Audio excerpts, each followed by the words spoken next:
with Rob's Nerdy Knives. How's everybody doing tonight? Welcome to the live stream. How is the audio? Can everyone hear me well? Move my mouse out of the way here.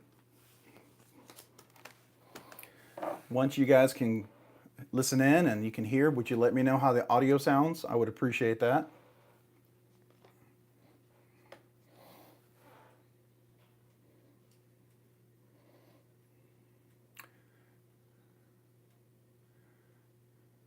Trying to make sure it's leveled on the camera. I think that's better. You'll have to tell me how that looks. Hello, Mind of Milton. Good evening. Welcome, Cable Guy 1965. Welcome, the Great Dane. How are you? Welcome, Sensor 226.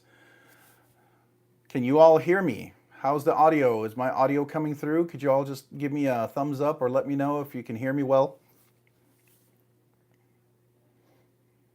Great, great. All right, awesome. Well, welcome to tonight's live stream. I have a little eye candy out here, as a lot of people like to do, and I figured some of the things I've been carrying lately, and I figured that would be something nice to share and let you guys maybe if you have any questions or something like that, we can talk about that. But we'll wait a little bit for everyone to show up. We'll probably do the drawing. I'm going to guess, maybe 15, 30 minutes in, and then we'll do that. And then everyone's free to go if you want to go to other live streams, maybe sooner if we have a good crowd. And then I'll hang around if anybody wants to talk knives, by all means. But don't feel obligated to stay, but you are welcome. Witness 144, welcome to tonight. Who else do we have here? We've got Mind of Milton. We've got, so far we have 5 people. So still got a small group and we're just starting up. So welcome to you guys. How is everybody tonight? How's everyone doing? I saw Another Day in Paradise. It sounds like maybe it's a good thing that today's over, perhaps, and at least you can call it a day. I hope for, see who was that said that? I'm gonna have to scroll up here a little bit. Yeah, Cable Guy. So I'm assuming it was maybe a long day for you today. Hopefully this will be a little more fun this evening. We'll have a little more chance to enjoy the evening with a giveaway and talking knives and kind of talking with one another. What's everyone carrying? I'll tell you what, I'll start off with what I was carrying today. It's kind of a weird one. My little SMKW, the Smoky Mountain Knife Works exclusive lander. This is the lander in the S35 VN steel. So it's CPM S35 VN. I don't know if you can all see that. And this is the Mars Valley fat carbon scales and works really, really nicely. The action on this is just superb. This is definitely a step up from the very budget D2 steel version. I have one of those as well, and who knows, maybe that might be a giveaway in the near future or something. But this is definitely a nice step up. And I will tell you, the edge on this one is much, much nicer and really retains it well, and it strops up really, really great. And it's crazy sharp right now. So what about everybody else? Let's see. Civivi Pintail for me, that's cool. All right, Micarta Kaiser T1, awesome. A Civivi Praxis, cool, with the Damascus blade, nice. I believe, I don't know if you've heard of it, Witness 144. Have you heard of Unlock Composite scales? I think they make scales for the Civivi Praxis. I'd have to look that up. I'm not exactly sure. Does anybody know if that's for sure? I know they make a bunch of scales, but I mention only that because I have a couple of their scales for my Baby Banter and my Banter that are just phenomenal, if you haven't had a chance. Good evening, Dwayne Letterman. Welcome to the live stream. How are you tonight? Hopefully you are doing well. So far we're just saying hello and kind of just chatting a little bit as everyone starts to join. I kind of asked everybody, what's everyone carrying tonight? I kind of started off with my little lander that I was carrying. This is the Smoky Mountain Knife Works exclusive lander with the Mars Valley fat carbon scales and the S35 VN blade steel. Really does make a huge difference than the budget D2 version. And this is actually really nice. These scales are contoured and much more comfortable than the other ones. So this is definitely something I'm enjoying as like almost a 5th pocket knife, or if I need to carry something really small and discreet, this is kind of nice. Matter of fact, I'll put it up here just so, keep it in a collection. Hopefully you can see it. Oh, it doesn't, looks like I'm still not quite straight. Let me see if I can straighten that up a little bit. Tell me if that's a little bit better. No, I don't think it's still straight. It looks straight on my camera here, but obviously it's not straight on there. So let's bring it back this way. Maybe that's, all right, there we go. There we go. I think we're a little bit better now. All right, so Witness 144, if you haven't checked him out, Unlock Composite Scales. It's a guy, he has just got a new milling machine, really neat guy, engineer, milling kind of works guy. He makes these carbon fiber scales in all different types of textures, some smooth, some with twills, some with like almost that frag pattern, but really amazing scales. And what he does for the banters and a lot of them, he puts contour shape in there and he chamfers the corners really nicely so that things that have a really sharp edge, they're way more comfortable. They're just really a nice knife to carry. I can, I'm gonna have to step away, but I'll go grab my banter real quick to show you if you hold 1 second. Oops, I just dropped the mic, so if that was loud, I'm sorry.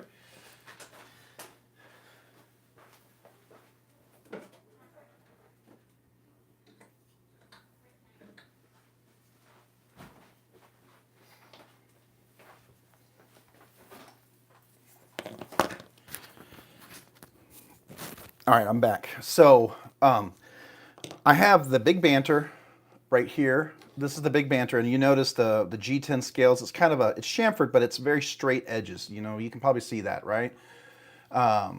So that's not as comfortable for use, right? So it's kind of sharp and edgy, what have you. He is actually making some of his scales for this as well. He's one guy, single guy doing everything. He just had a huge order he had to fulfill for NAFs for Ben Peterson for his website, because that's who first started all this, right? And now this is the scale on a Wii Banter. I actually had the Wii Banter in the carbon fiber, and it was really sharp and it was very uncomfortable. I ended up selling that blade. Didn't like it because it just wasn't comfortable to carry. What the big deal is, he does a nice cutout for the liner lock, so that's really easy access, and you're not trying to fit your finger in there and drive it in there, and it gives you a weird sharp angle. It's just really nice, very fidgety. And notice that all this is chamfered and contoured, and they're not super expensive. The Baby Banter, he did these as well, and look, there's even a tweezers on there if you want them, and you can get a toothpick on the other side if you wanted to get that. So if you want a little Swiss Army pseudo kind of knife, that's nice. But notice it's all contoured, and this one here has this nice scale pattern. And what's cool about that is it's not going to rip up your pants because it's going along this edge here. So it'll go in and out really nicely, but it gives you texture, a really comfortable texture to hold that knife. This for me is a great fifth pocket knife. I like carrying the Baby Banter when I have a really nice knife and I want to have a backup knife just in case. But the Wii knife here, this Wii Banter is really nice as well. But if you get a chance, check him out. He's got a bunch of these available. I'm really excited about coming out with the Banter. He's actually going to be doing one for the Lander as well. And it'll be contoured as well. So that's going to be exciting to see. But it's going to take him a while because he's a one-guy show, okay? So, all right. So let's see here. Who else do we have? We had Dwayne. Weird Face, welcome, Weird Face. Appreciate you being here tonight. Froggy N52, welcome tonight. Mic drop, all right. Welcome. Happy Knife, that's a cool name, welcome. Appreciate you being here tonight. Sean Thomas, welcome. Appreciate you being here. So far we have 11 in the stream. That's awesome. Getting a good crowd coming in. Hey, I'm a new channel. I'm not one of the big giant channels. So for me, 11, I'm excited if there was one person here, honestly. I'm humbled that you guys come to these live streams. It really is awesome. I know I probably bribe you with the idea of a giveaway, but that's all right. You know, hey, why not at least maybe have a chance of winning something, right? Hopefully you'll enjoy that. But bath time, bedtime for the kiddos, but going to try to sneak in the live stream. Hey, no problem. Happy Knife. If you want to just like put it on mute or in the background, feel free to watch it. You know, when I do the drawing, you know, I'll try to put it up really close to the screen, and I'll wait a few minutes to let everybody kind of reply, you know, and see. the one thing that we have. So we'll go over the rules here in just a second, since we're starting to get a few folks here. But if you haven't checked in the link yet, this video stream actually in the description. Check the description. There will be a link to another video. That's the entry video. You want to click on that link and you want to go in there and leave a comment. So leave a comment, like the video, make sure you subscribe to the channel. Make sure your comment is PG, right? Don't let YouTube filter it out because it has something in there that's not PG. That'll be a YouTube filter on there. So just make sure it's PG as far as that's concerned. If one entry per person. So if you leave multiple comments, we're gonna just filter it down to one comment. So there you go. And if you didn't see the rules yet, I'll just go over them super fast. Basically, you got to be 18 years old. So anybody who's here that's going to be going up for the thing, you have to be 18. So whoever wins it, make sure you're 18. And then also you must contact me within 7 business days at the email address. Now we will talk here tonight. I'll know you'll be the winner, but you have to email me because we need to go through some steps, right? So make sure you email me right away. And it's going to be at robsnerdyknives@gmail.com. That's Robs, ROBSNERDYKNIVES@gmail.com, okay? And then you must provide a valid Continental USA address. If you live somewhere else, that's fine, but where I'm shipping to, it has to be within the Continental USA. I have to be able to ship it via USPS, a small flat rate box. If I can't ship it with that, then I won't ship it, right? That's just for security, the knife laws and all sorts of international stuff. I don't want to deal with all of that because knives gets weird and you go out of the country and right. Anything that's returned, any shipment that's returned will forfeit the prize. And so what will happen is that email that you'll send me your address. I will cut and paste that address directly in. I'm not going to rewrite it. I'm going to cut and paste it into an application. I'm going to generate a label from that. So whatever you give me is exactly what I'm going to use. If it's incorrect and it gets returned, then it goes down here to failure to do the above, right? Also, by contacting me if you won, you acknowledge that you are adhering to any of state or local knife laws. And what we're giving away tonight, I think, should be safe in just about any state, I would imagine. I'm sure there's a few exceptions. I'm sure some city ordinances, but you should be, I believe, I'm not a legal knife lawyer, so know your local laws. But this I think is going to be a good one. And you must follow these simple steps to confirm your account. So once you email me, I'm going to give you some instructions to confirm your account. Everybody who wins, there's going to be one winner tonight. Whoever wins, I always make them confirm who they are. If you don't confirm who you are, then you will forfeit the prize, and you'll understand the prize will be part of the next giveaway. That's the quick summary. You probably already heard that, but I'm going to go over it in case somebody didn't hear that tonight. All right. All right. Welcome, Tyler Stees. Welcome, B for Baron. Hey, that's a cool name. Who else do we have? David Helka, welcome tonight. Sean, I think I said hello to you, so welcome. So we now have 14. Awesome. I just went over the rules, and you can see the rules. Real quick, there's a link in the description. If you haven't clicked on that yet, please click on the link in the description. That is the entry video for this video that we're watching right now. There will be a description link in there, and when you click on it, that's where you're gonna like the video, make sure you subscribe, probably already all subscribing since you're leaving comments, but then you want to make sure you leave a comment and it's PG. Don't let YouTube filter it out so you get excluded from the giveaway, and that's going to be how you're going to enter into the giveaway. All right, does that make a lot of sense to everybody?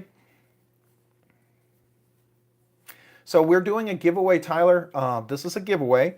And usually it's a live stream. We'll talk about knives. We'll kind of chit chat a little bit. And I'll ask people, maybe what they're carrying this week. We talked about it a little bit earlier when we first started, and there was just a few of us. And then we'll maybe talk about a few of the knives here, some of the things I've been carrying and stuff, and we can talk about that. And then we'll do the giveaway. Once we do the giveaway, that video link that I'm talking about, I'll have an application that'll do a picker. It's a random picker from those comments, and that person will win. And that's how you win the giveaway. Everybody who's here in the live stream will have a chance. Now, if you enter and you leave the live stream, and once we pick and we say, okay, this person won, I need to see them acknowledge that they won in the comments. If they don't acknowledge that they won in the comments, then we'll pick someone else after a few minutes. I'll give it about 5 minutes for that person to reply that they are the winner before we'll pick someone else. And we'll keep on picking if the random generator keeps picking someone who may have left the stream. but you must be present to win tonight. That's going to be the stipulation for tonight, okay? Does that help you understand what's going on, Tyler? All right. Hopefully it does. So if you guys have any questions, please feel free to let me know. I'd love to hear about it in the comment. So I don't know if you guys know, I entered that Wii giveaway they had on Instagram where any of you guys knew about that. Wii celebrating their 9th anniversary. And I entered that and I actually got picked. I had a few of you guys actually contact me and said, hey, you won. And I did. And you'll notice that I have 2 Sakshis on the table. This is my Sakshi I've had for a while now, and I think it's one of the most underrated knives. It's such a good knife for what you get, okay? This is a titanium liners and titanium clip and JG10, and the cost and the value for this knife is ridiculous for CPM 20CV steel. Really, really thin edge, high flat grind with a fuller. It comes to a really sharp edge and strops up really nice. The action is just, it's very fidgety. I really like this knife a lot. Sometimes I just like to fidget this. And the contoured scales make it very comfortable. Well, I got a second one. And I have wanted to dye the scales, and that's what I'm going to do. I have some orange dye I got for Christmas, and I think the orange dye would look better on with the black clip. And so I'm going to have a video where I'm actually going to be dyeing this knife with the orange dye. So I think it'll look nice. I don't know if you saw on Urban EDC, they're selling an f5.5 with the orange G10, and I really like the way that looked. And if it turns out really nicely on this knife, I may consider dyeing that one as well. Because orange is my favorite color, quite frankly. I like the color orange. It's just always been my favorite color since I was a kid. So I think it would look really nice. And honestly, when I first started getting into knives, it was a Benchmade mini barrage, which is an assisted knife, right? It's a what do you call it? Yeah, it's assisted opening knife, right? And so mini barrage, I bought that at Cabela's. It was on sale. It was the most expensive knife I had bought to date, even though it was on sale. And it was orange, and I loved it. I ended up giving it to my son. He still has it. Matter of fact, he took some pictures for me. I can show you what it was. But that was my first knife that I got into, and I really like that orange. So I think that would be fun. All right. So if you guys have any questions, I can talk a little bit about some of the knives. I don't know if you saw, we have the Penguin collection complete. We've got the Plus, the regular, and the Mini. This is the traditional pocket knives, knives here. And what that is, it's the jig titanium scales, and it's the M390 blade steel. I don't know if you can see that. Blade 390. Can we get that on camera? There we go. Blade M390. And the action on this is just ridiculous, right?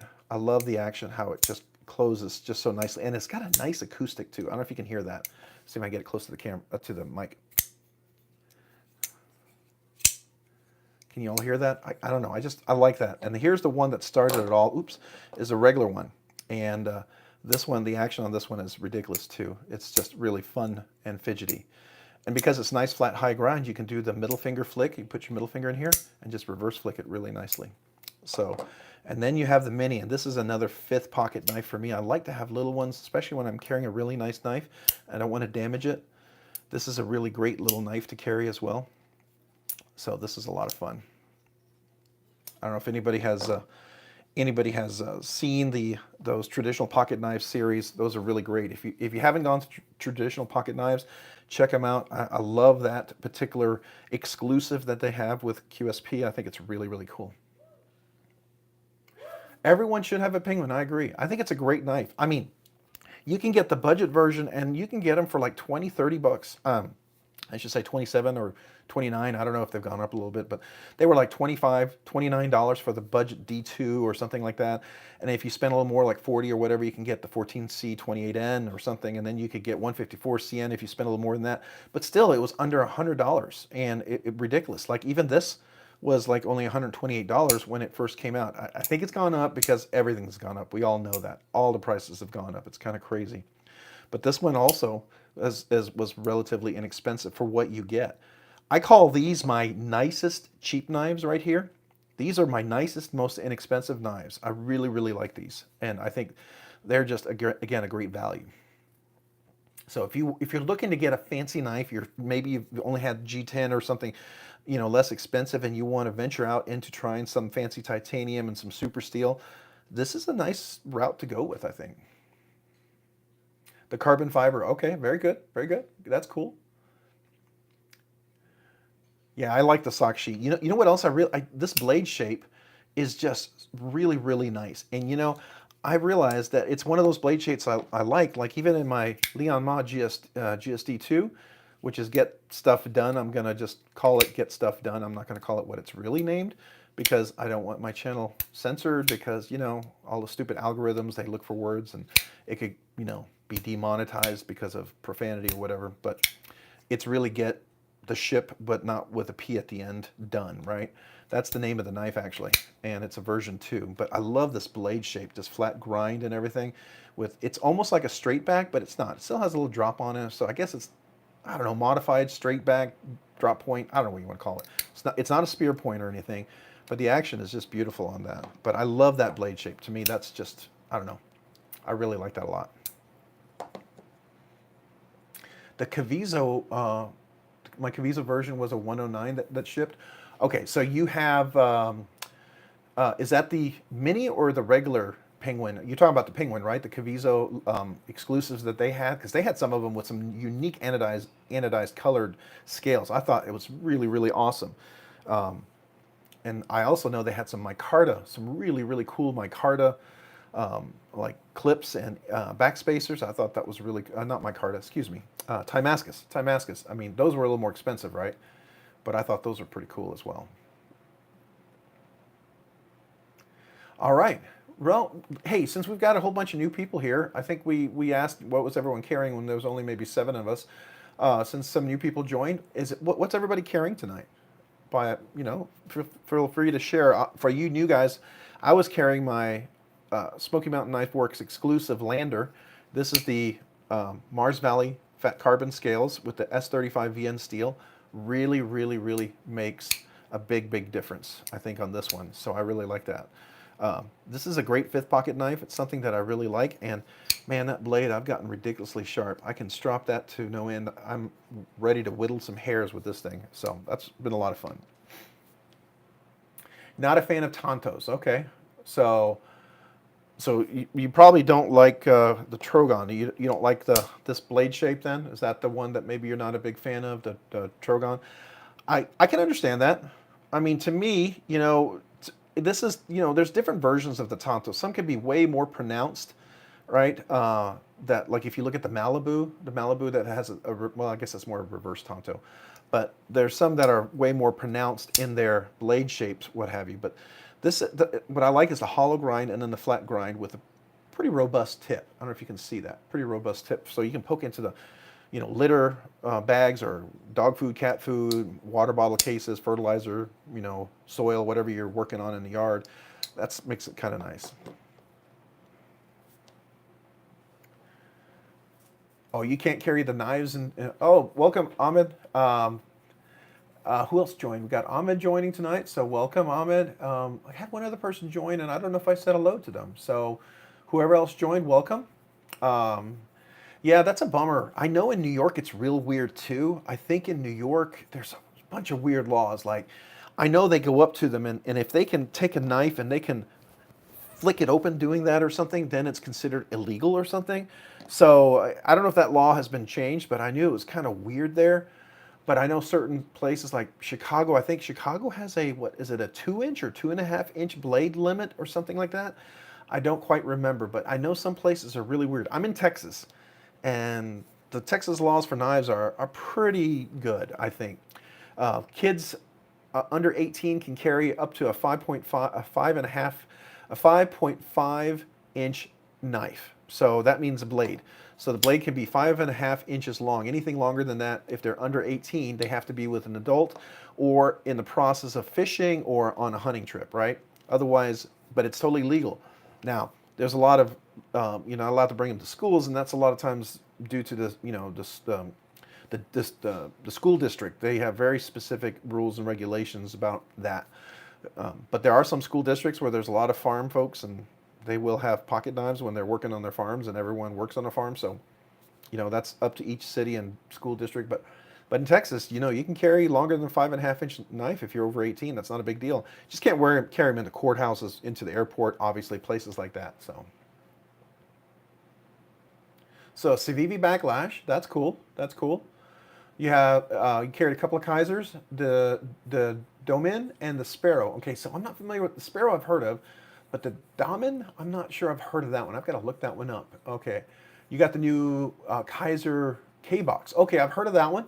The one I also I want to check out the Kaiser Mad. Has anyone seen that one yet? That's one I've really been wanting to get a chance to look at. I have a particular knife retailer that's supposed to be sending me a loaner on that, so I'm looking forward to getting a chance to try that out if I can get a chance just to see and do something with that. But uh, let's see what else. Beef. Beef. Okay, Dwayne Letterman. Did I miss something there? Never touched a penguin. I hadn't touched a penguin either, but then I got a chance to get a hold of one of these, and I don't know, this one just kind of drew me in. I think the whole aesthetic of this kind of worked, okay? But that kind of got me going. So 2.5 inch in the city of Chicago. All right, that makes sense. Yeah, probably. But I sure would want to be caught with a knife more than that. It's just one of those weird things, right? So, a Kubi Momentum. That's cool. Kubi's great knives. Arizona is leaning. Yeah, my wife and I used to live out in Arizona. We lived in Maricopa, the city of Maricopa, and then we also lived in Ahwatukee. I don't know if you're familiar with those areas. And then we lived in Chandler. So we've lived in 3 places out there when we were out there for a few years. So the Mad Tonto is good. Okay. Uh, it's a good one once you get the button stick worked out. Oh, so it has a little button stick. Yeah, I've noticed that. There's a lot of button lock knives that have button stick, and usually they got to break in a little bit. Some of them are really good than others, I think. For instance, do I have it out? Did I put it away? Oh, I must have put it away. All right. I was carrying a mini Malice from Wii, and it has a button lock. Really great. I like that one a lot. I have a few button locks over there. Well, you probably are. Everybody knows that I have my Grail knife, my Bigfoot, my knife that I know is out there, and I hear stories about it. I feel like they're like these stories that people talk about Bigfoot. They saw Bigfoot and they heard about the story. Is the Mordax by ProTech, that button lock. I had one, and my next door neighbor, they moved back to Nebraska, and he liked that knife, and he just offered to buy it over and over. And then I had heard ProTech saying, hey, they're coming out with a MagnaCut, and I figured, okay, well, I'll get that as soon as it comes out. That was Gun Show 2021, and it never came out until 2022, I think, or was it Gun Show 2022 at the beginning of the year? And I waited, and the few times it dropped, it disappeared. I never could get a hold of it, so, oh well. So you go to Chandler all the time, yep. We missed that. I used to like is AJ's. AJ's over in Chandler that used to have all the great coffee and pastry. Is that still around? Is AJ still around there in Chandler? And when I'd go into work, I used to work at On Semiconductor. I would drive and I'd go by AJ's and I'd get a cup of coffee typically, and I'd get one of their brand fruit muffins. I don't know if you're familiar with that, but it was a brand muffin that didn't taste like a brand muffin, okay? It wasn't like, because some brand muffins are, well, they're not great, but these were. All right. Well, it's almost 7:30, so what I'm going to do is I'm going to go over the rules one more time. We've got 18 people here. We got anybody new that I didn't say hello to, but let me go over the rules real quick again.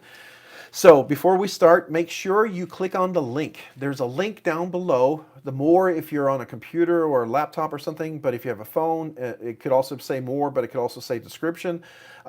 In that link, it'll take you to another video. That video you want to go to, and you want to you want to like the video. You want to make sure you subscribe, everyone who's commenting, you probably already subscribed. And then you want to make sure that you leave a comment. Make sure your comment is PG. 1 entry per person. So if you leave multiple comments, it's not going to give you a better chance, but if you want to, go for it. But you get 1 entry. We're going to have the picker. It's going to filter that out. And once we do that, then we're going to go through the picker, and you must be present here to win. So if you're not here when we pick, I'm going to wait a few minutes to see if somebody responds. Then the next steps are that obviously you must be 18 years or older, right? You must contact me within 7 days. Now, talking to me on here is not the same as contacting me. You have to email me at robsnerdyknives@gmail.com. You have to email me here. So robsnerdyknives@gmail.com. All right. In that, when you contact me, that's going to say a few things. One, you're going to provide me a valid Continental USA address. I don't care where you live, as long as the address that I'm shipping to is in the USA. So if you're out of this country and you have friends in the USA I can ship to, that's fine. I just don't ship internationally, okay, for legal reasons because of the channel. And at some point, I'm going to be monetized in the near future, and this is going to be sort of like a small business, and there's just a whole lot of legality there that I don't want to deal with, but shipping internationally, okay? So I will ship to someone in the continental USA, and it has to be able to ship with a USPS small flat rate box, all right? Any return shipments will forfeit the prize and will be part of the next giveaway. And why I say that is because in the email, you're going to give me your address. I'm going to cut and paste that directly into my USPS app, and I'm going to create a label from that. If there's something wrong in there that I cut and paste it, then it's going to be what you sent me, okay? So just make sure that address is correct. Then also, when you contact me, if you're the winner, you're acknowledging that the knife that you won is adhering to your state and local knife laws, whether state, country, whatever knife laws. It's adhering to that, okay? And then I'm going to ask you to go through some steps to confirm your account. Right now, it's a small group, right? It'll be relatively easy, but as I see the channel growing and more people, we want to make sure that we make it fair for everybody, okay? We want to make sure that everyone, because there are people who are unscrupulous who'll come in and who will try to steal prizes. It happens in all the channels. I've actually had a first couple of spam bots that came on a couple of my videos. You may not have seen them, but I already blocked them. Somebody was trying to sell some investments, which is usually a first kind of a touch, to see if they can kind of spam in here and get away with stuff and start putting, contact me for you won a prize or whatever kind of stuff. All sorts of unscrupulous stuff that they do. All right. So that's the rules. All right. Does that make sense? Everybody understand the rules? Any questions about the rules? I'm going to get the app up here because it is around 7:30. And if you guys need to go to other live streams, you want to go there, we'll do that. We can definitely hang around a little bit after this, but I want to kind of get going on the giveaway. So let me do that. I just need to find the link.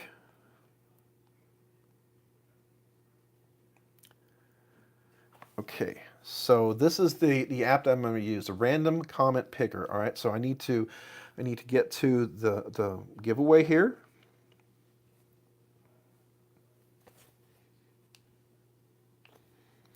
And I'm going to copy. All right, so this is the video, right?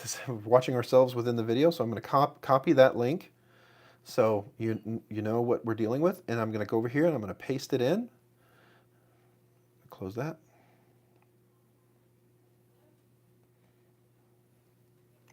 All right, so if anybody wants to share, you can take a look here, right? This is the link right here. Make sure that looks correct to you guys. All right, drop that down. I'm not going to include replies. We're going to filter duplicate users.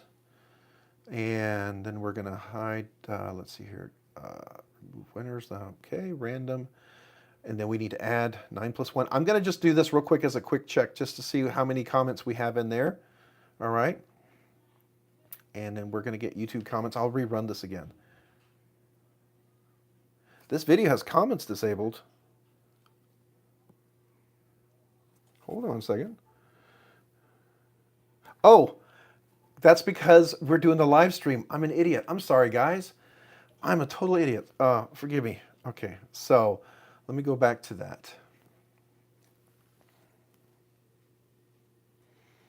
I did the very thing that I shouldn't have done. All right, so I'm going to go to the live feed. All right, so here's the live feed. I'm going to click more. I don't know if you can see that. And over here, we're going to see the link. This is the video that I needed to go to. This is the video that I should go to. And let's go look at the comments. So we have, we've got some good comments in here. Great. This is the one I want to copy. All right. Sorry about that. Then we're going to come back up here. Close that. Let me just refresh that. Oops. Gonna make that just a little smaller. Okay. Paste that in. All right, so there's the video that we should be looking at. All right, does that look good for everybody? We're just, right now, if you just joined, I see a few people joined. The description has a video link to where you need to enter. I'm just kind of going through what I'm going to do when I do the picking. Since there's a whole bunch of people that just joined, I would like, I'm going to wait a few minutes for you guys to go. I just want to make sure it's working correctly. So we're going to filter duplicate users. We're going to go ahead and do the math. I just want to see how many comments are in there right now. 14. And then let's see here. So we have 16 comments so far. There's 24 of you here, only 16 have entered, okay? So real quick, if you just joined, let's go back to the video.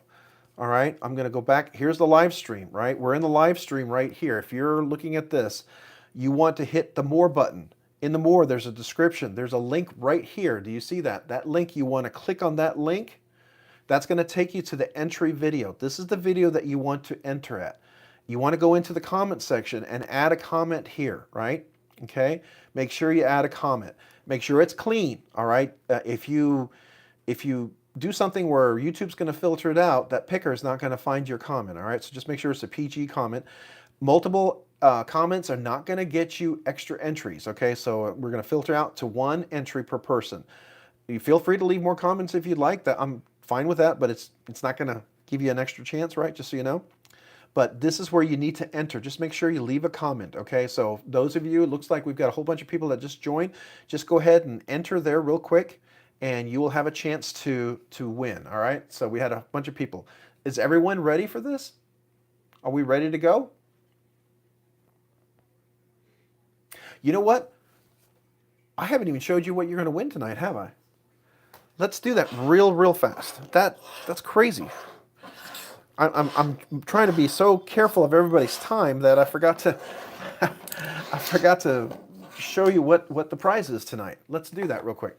All right, so you get a sticker, one of the first run stickers here. These are going to be a collector's item, and then this is a QSP knife. You will actually win a QSP.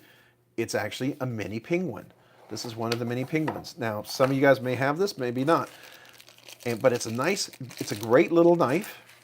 This is the QSP. It is a red G10 with the carbon fiber, shredded carbon fiber together scales, okay?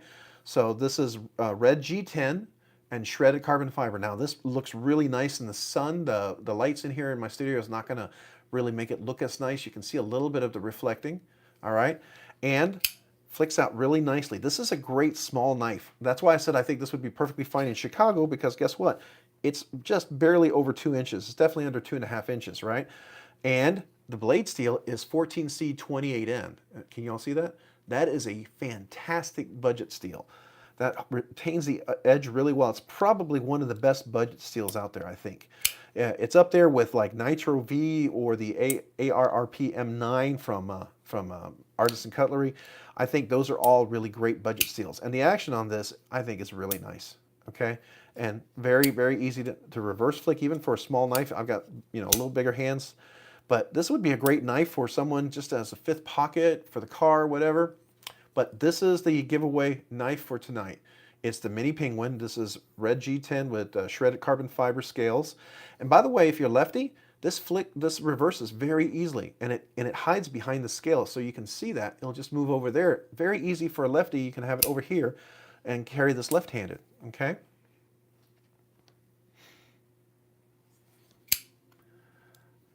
All right, anybody have any questions about the knife before we do the giveaway? I wanted to show the knife. It'd be nice to know what you're going to be winning tonight, whoever is going to be winning, right? You get the card, you get this. I'll probably throw a few extra stickers. I have a bunch of stickers from different stores and manufacturers. Maybe I'll throw a couple of stickers in there as well, okay? So, but that is the knife, and I'll just put that, I'll put it out here, and we'll just kind of, let's just do that. Leave it open so you guys can see that. All right. All right, we're ready for the drawing. All right, we got 23 here, so I'm gonna go back and real quick, let me wipe off that screen. I don't think I've wiped the screen off in a while, so it's a little smudgy, right? All right, so let's get the brightness up a little bit. All right, so this is the entry video. Hopefully everyone has clicked on the description in this live feed, gone to this video, left a comment, all right? And you like the video and you subscribe. Please, if you get a chance, please hit that like button if you wouldn't mind. I would really appreciate it. And subscribe, all right? So I'm gonna go ahead and get the link again. This is the video. Everyone see that? All right, I'm gonna go back to the application here. Oops. And I'm gonna, let's shrink that down. All right, so I'm gonna reload the page. I'm going to paste in the link. All right, so if you want to see, there's the link. Can you all see that? That's to the video, and you can double check that if you'd like.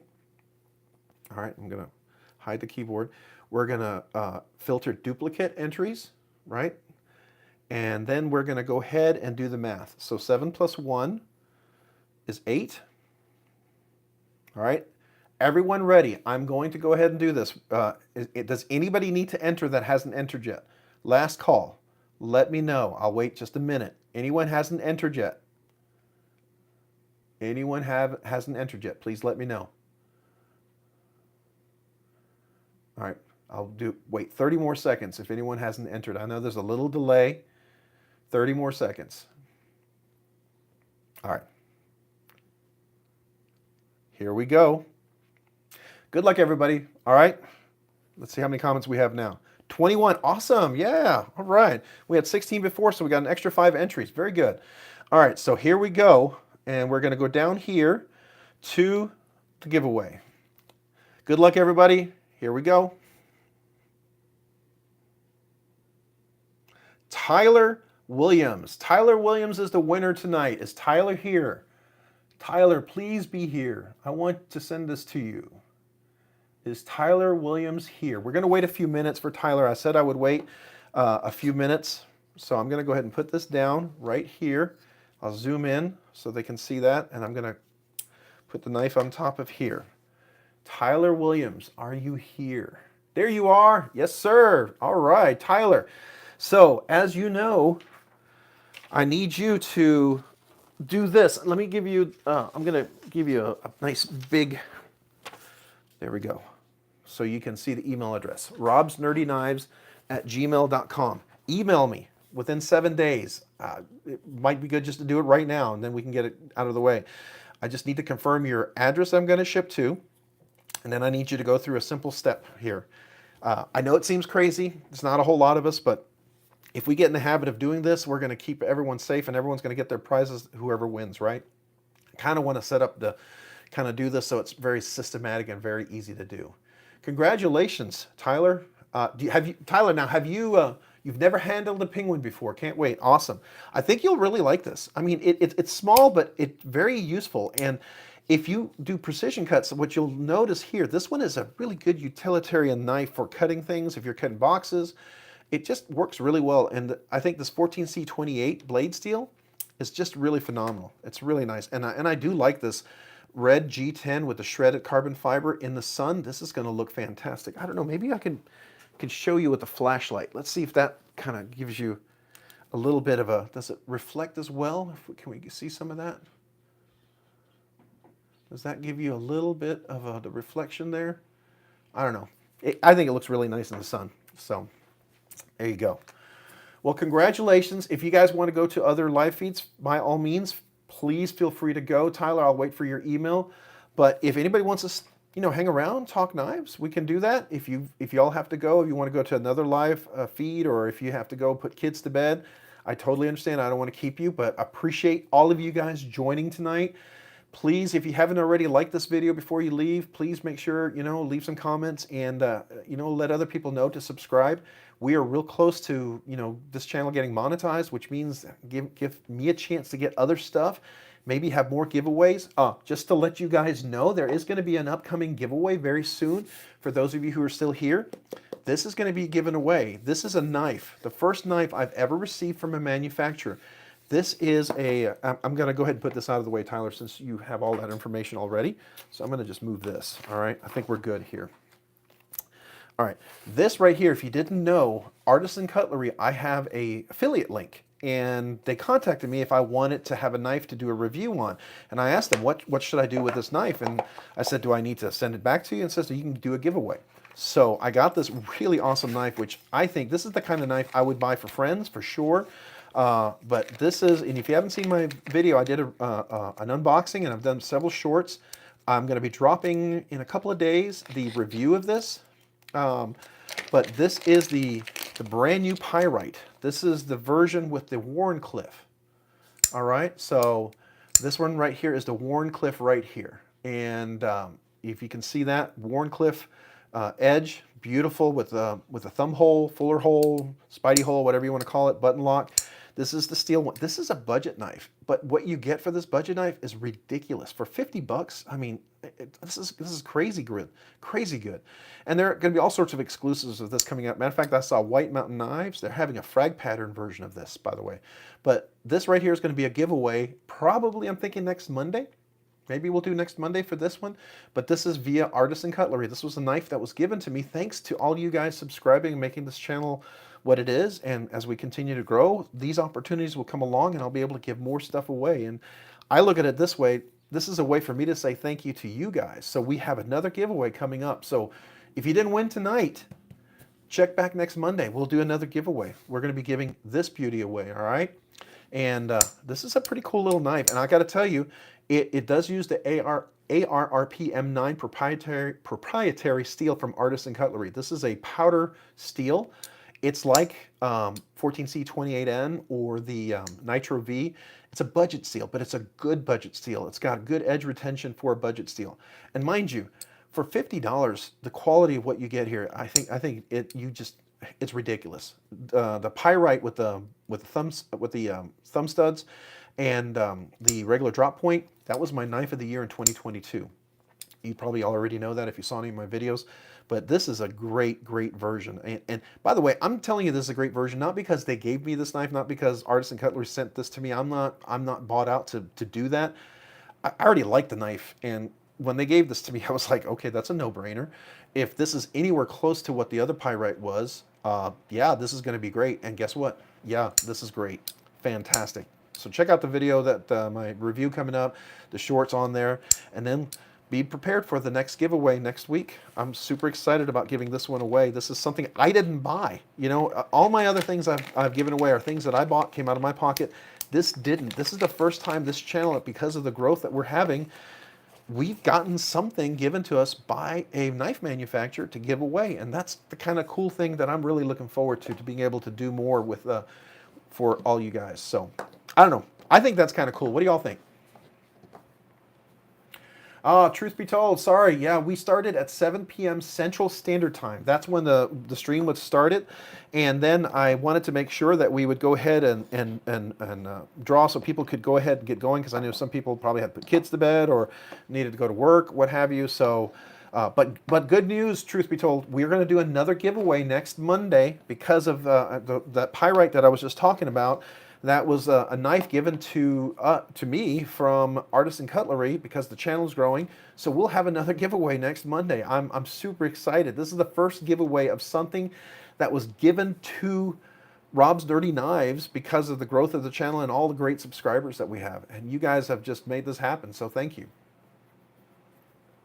Yeah, the steel model is really great. I think there's a couple of friends that if I get the opportunity to buy a gift, I think that's the one I would buy. It would either be the regular drop point or the Wharncliffe version. Now there's an Echo version that's similar to that. It's a little bit bigger. Okay, so if you were thinking the Echo is a little small for you, or the Pyrite was a little small, check out the Echo. That's like a bigger version, has a bigger, more robust handle, very similar blade shape like that, but it is definitely a bigger one. So that's another offering that's very similar. It's kind of a variant of that one, but hey, you know, if even if you've got big hands, that's a great knife to give to somebody in your family or friends or what have you, or maybe keep as a small emergency knife in your car if it's not big enough. Because I know there's a couple of you guys who have way larger hands than I do. I have medium to medium large hands, and they're large widthwise, but they're medium lengthwise. So some people are extra large, some are double X, some are 3X, right?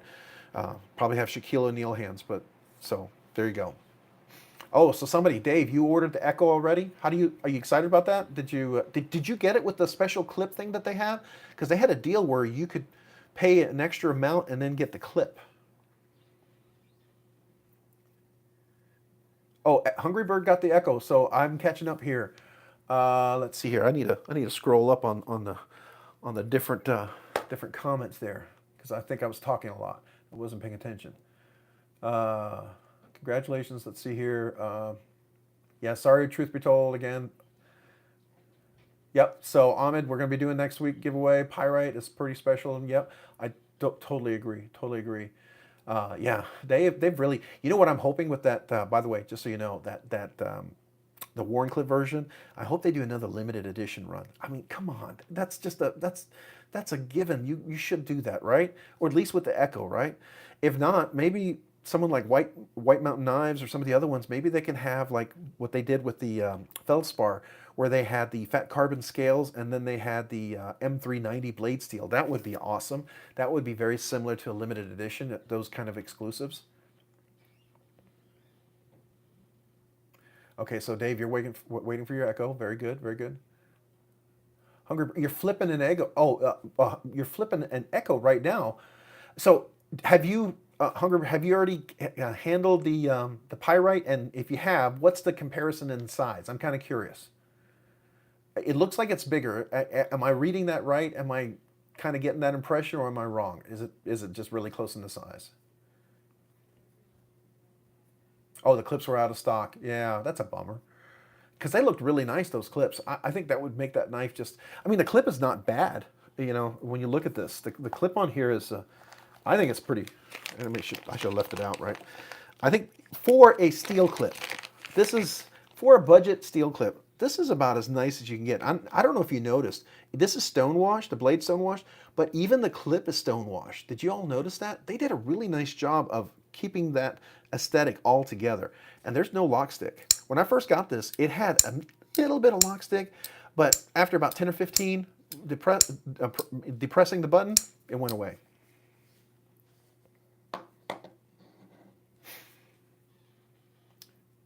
Snappy flipper, absolutely. And I like the sound. Do you like that? I like that clink sound that it makes. It's a kind of a nice. If you're into flicking knives, I really like that. Really close on size, just a little more swell in the palm. Okay, so yeah, it looked like it was a little bigger. It looked like it had kind of a larger opening there. So if you had a bigger hand, it might be a little more comfortable to hold. I thought that might be the benefit of that because I know there's a couple of folks who like much bigger knives, and I think that could be probably a benefit. Hey, level on up. Welcome. I don't think I said hello to you. I'm sorry. I don't know if I was anybody I missed. I know we're down to 14 folks left. The giveaway is over, but hey, we're here talking knives, so let's talk knives. No bounce on the close, solid lock. Yeah, and that's the thing. If you drop it, it does lock. I mean, I don't even have bounce on here. Now, if you leave it open all the way, yeah, it's going to bounce, obviously, because it's got very smooth action. But if you drop it and just let it go, it locks in really well. But so you're saying the Echo is it a little bit better?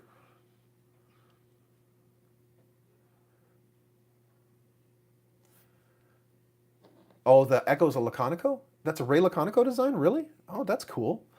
Um, One thing I did notice, and I'm going to talk about it, I think in my review, maybe I talked about it in the unboxing, but I noticed that the plunge lock on the Echo here, when it engages, I don't know if you noticed this, it actually goes, it's based on the cutout that's in the blade where the plunge goes into to lock up the blade and engage the lock. It's a little deeper. I noticed on my Pyrite, my limited edition Pyrite, it is not as deep when it locks up. It wasn't as solid into the blade, which meant that This actually, I think, has a stronger engagement onto the blade, which why there's absolutely no rock on this blade.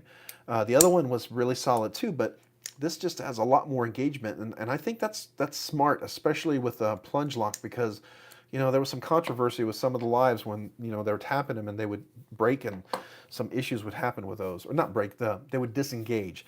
Now, I would never use a plunge lock to cut wood or logs or anything, because just the very nature of a plunge lock and the way that spring works, any sort of vibration, you're gonna cause it to lose that sort of lockup. It by nature can push it back, because if you know how a plunge lock works, it's actually angled.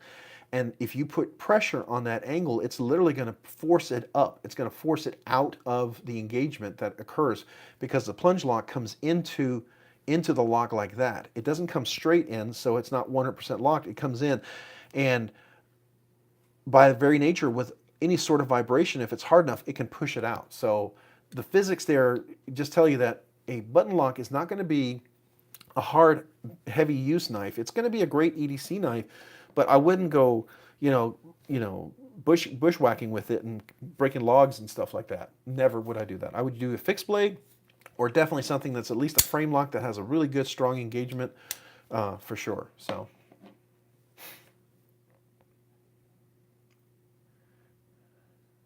oh, it sticks out really far for you. Oh, level up. See what's good looking knives. Let's hear. I'm late. What did you miss? We had the giveaway. We did the drawing level one. We did it at 7:30. Sorry, but we're going to have another giveaway next week. This is the Artisan Cutlery supplied knife that I was given, and I'm going to give this away. They gave this to the channel because of all great subscribers that we've had and people like you guys. We're actually at a point where we can now give something back, and this is something I got, and I'm everything I've been giving away so far, it came out of my own pocket, right? Because I'm not monetized yet. I don't really have any sort of sponsors or any affiliates that have generated any revenue. I do have my first affiliate link with Artisan Cutlery. That's in my description. I do have a White Mountain Knives coupon code. If you are buying anything from White Mountain Knives, you use RNK10, you get 10% off. That benefits you guys, and it gives me some credit toward the store to maybe for other knives in the future that I could review. But hey, if you want 10% off buying some knives, I would check out White Mountain Knives if there's something there that you like, and then maybe Artisan Cutlery, use my affiliate link if you happen to be interested in buying anything. That would help me out. But this is the knife that we're going to be giving away next week, because the Artisan Cutlery sent this to me. It's the first channel knife given to Rob's Nerdy Knives, and I'm super excited to share this with you guys and give it away. So, yeah, congratulations. That the winner tonight, they're supposed to email me, and I think Tyler probably already leave? I'm assuming probably did. Um, yeah, the folks who are here are going to be the hardcore the hardcore knife folks, right? But Tyler Williams is the one who won earlier, so we'll do this again next week. Um, if you guys do want to go to other channels, please, you don't have to stay here, but I love talking knives. I'm more than happy to talk knives. So, um, yeah, and I try to do it right at 7 o'clock, and I don't want people to feel like they have to stay, but at 7:30, you want to go, to another channel. I don't want to step on some of these other great knife channel folks that I would go and watch myself, but I I have kids and I have work, and there's really no other time for me to do it. And I don't try to push anybody out in their time slot, but I understand. I understand. But, here we are. Does anybody have any questions about the knives here on the table? I did something this week, and I don't know if you saw the video. I put this clip on my McNeese Mac 2 3.5 auto. This is it's actually a zero tolerance clip, but it's a deep pocket carry clip. Now I know, McNeese has some really cool, they have a very flat titanium clip, and it works really well, and it doesn't get in the way, and it works really well. But I will tell you, McNeese is actually, they have Lynch Clip developing some clips for them that they're on their new releases. They're going to be having some deep pocket carry clips that they're going to be selling exclusively through McNeese. And then probably next month or so, I think Lynch is going to start selling some other clips. But But this works. Now, it doesn't get as deep for the screws, and you can see I have to kind of overcome the rounded screws, so it's going to catch a little bit. And I think with the other clips that they have are going to be a little bit better. But I wanted something a little more deep carry. I didn't like the knife sticking up that far. I wanted to kind of be a little more inconspicuous, if you will. Hey, you're here. Just work. Hey, no worries, Tyler. No worries. Congratulations again. I was just telling him that you won already, but we're going to be doing another giveaway next week. And if anybody missed it, we're going to be giving away the penguin. But oh, the Artisan Cutlery Archeo is an amazing design. Has anyone seen it? I have not. I have not seen that. Let me see if I can look that up. You said that's Artisan Cutlery? I'm looking on my iPad here, and I'll show it to everybody if I can find it. Knife makers. Where are we? There we are. You say it is the Archeo. Archeo. Okay, so that's the Echo. All right, that's the Pirate we just talked about.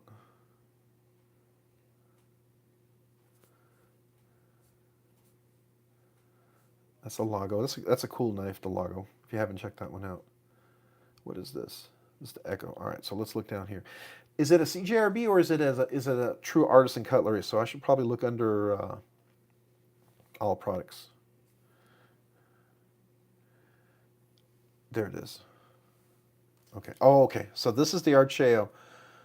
All right. Yeah, that's a very looking, I want to say tactical, if you will, very pointy. It definitely looks like a knife with a purpose. So if you're taking care of some dog food or fertilizer, that will do the job. If you need to get into something, that'll do the job. Certainly got a good pokey point there to open up a case of water bottles or what have you, right? That's cool. That's a kind of Italian looking. It's kind of got that, I don't want to say stiletto, but it's kind of an Italian sort of look to it.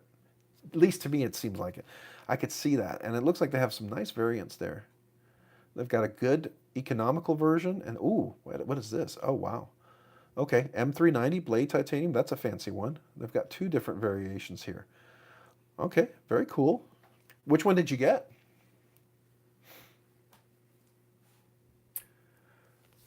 How am I liking the Relative? I will tell you, I love it. This is my favorite Everyman's Pocket EDC knife. I love this thing. This thing is beyond amazing. It's I've had a Nimble and a Nimble Tanto. I sold both. I really enjoyed them.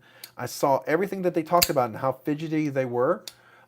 Really, really, really wonderful knives. But the thing I've always had an issue with is because I got meaty fingers, is when I would drop it, the flipper that's normally over here would catch on my finger, and in order to clear it, it would always get me to this point where I would get cut by the blade or it would start to dig into my nail. Oh, sorry, you can't see that. It would dig into my nail or cut the quick right here.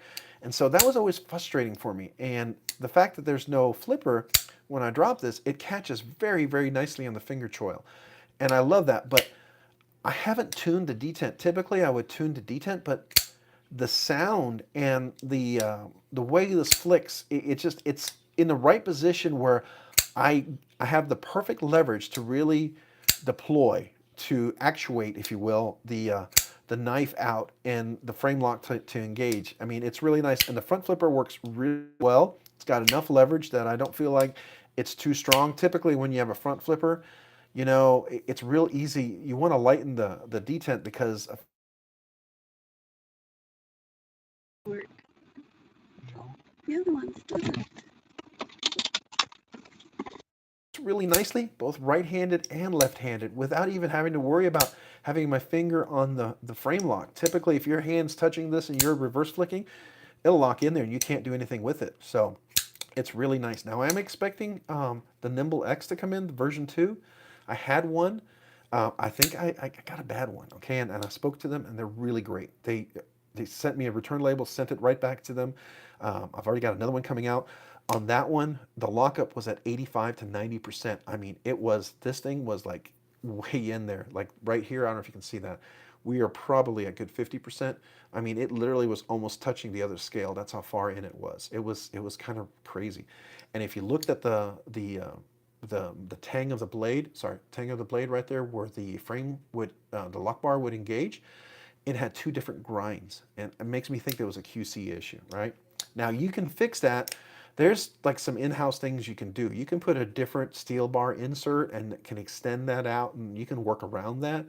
I just think it got missed, and that made it really unfortunate because when it locked, you push it out, you literally hear a loud click to disengage because it was so solid in there. So I'm gonna get another one, and everybody's had great experiences with that, with the Nimble X and version 2. So I'm assuming that next one's gonna be phenomenal, right? I'm really looking forward to that, and it does look like it's a little different shape on the finger choil, so I think I probably have a better clearance there. So we'll see, but I'll tell you the relative. This is absolutely one of my favorites. Just the texture, the design, everything is so comfortable, contoured, the finger choil. I love the Tonto. I know some of you guys don't like Tonto, but this is sort of a pseudo Tonto. You know, it's got a nice almost drop point. Well, it's a clip point, right? If you got the modified clip point Tonto, I don't know what you want to call it, compound grind with a hollow and a flat grind. I mean, but it's great.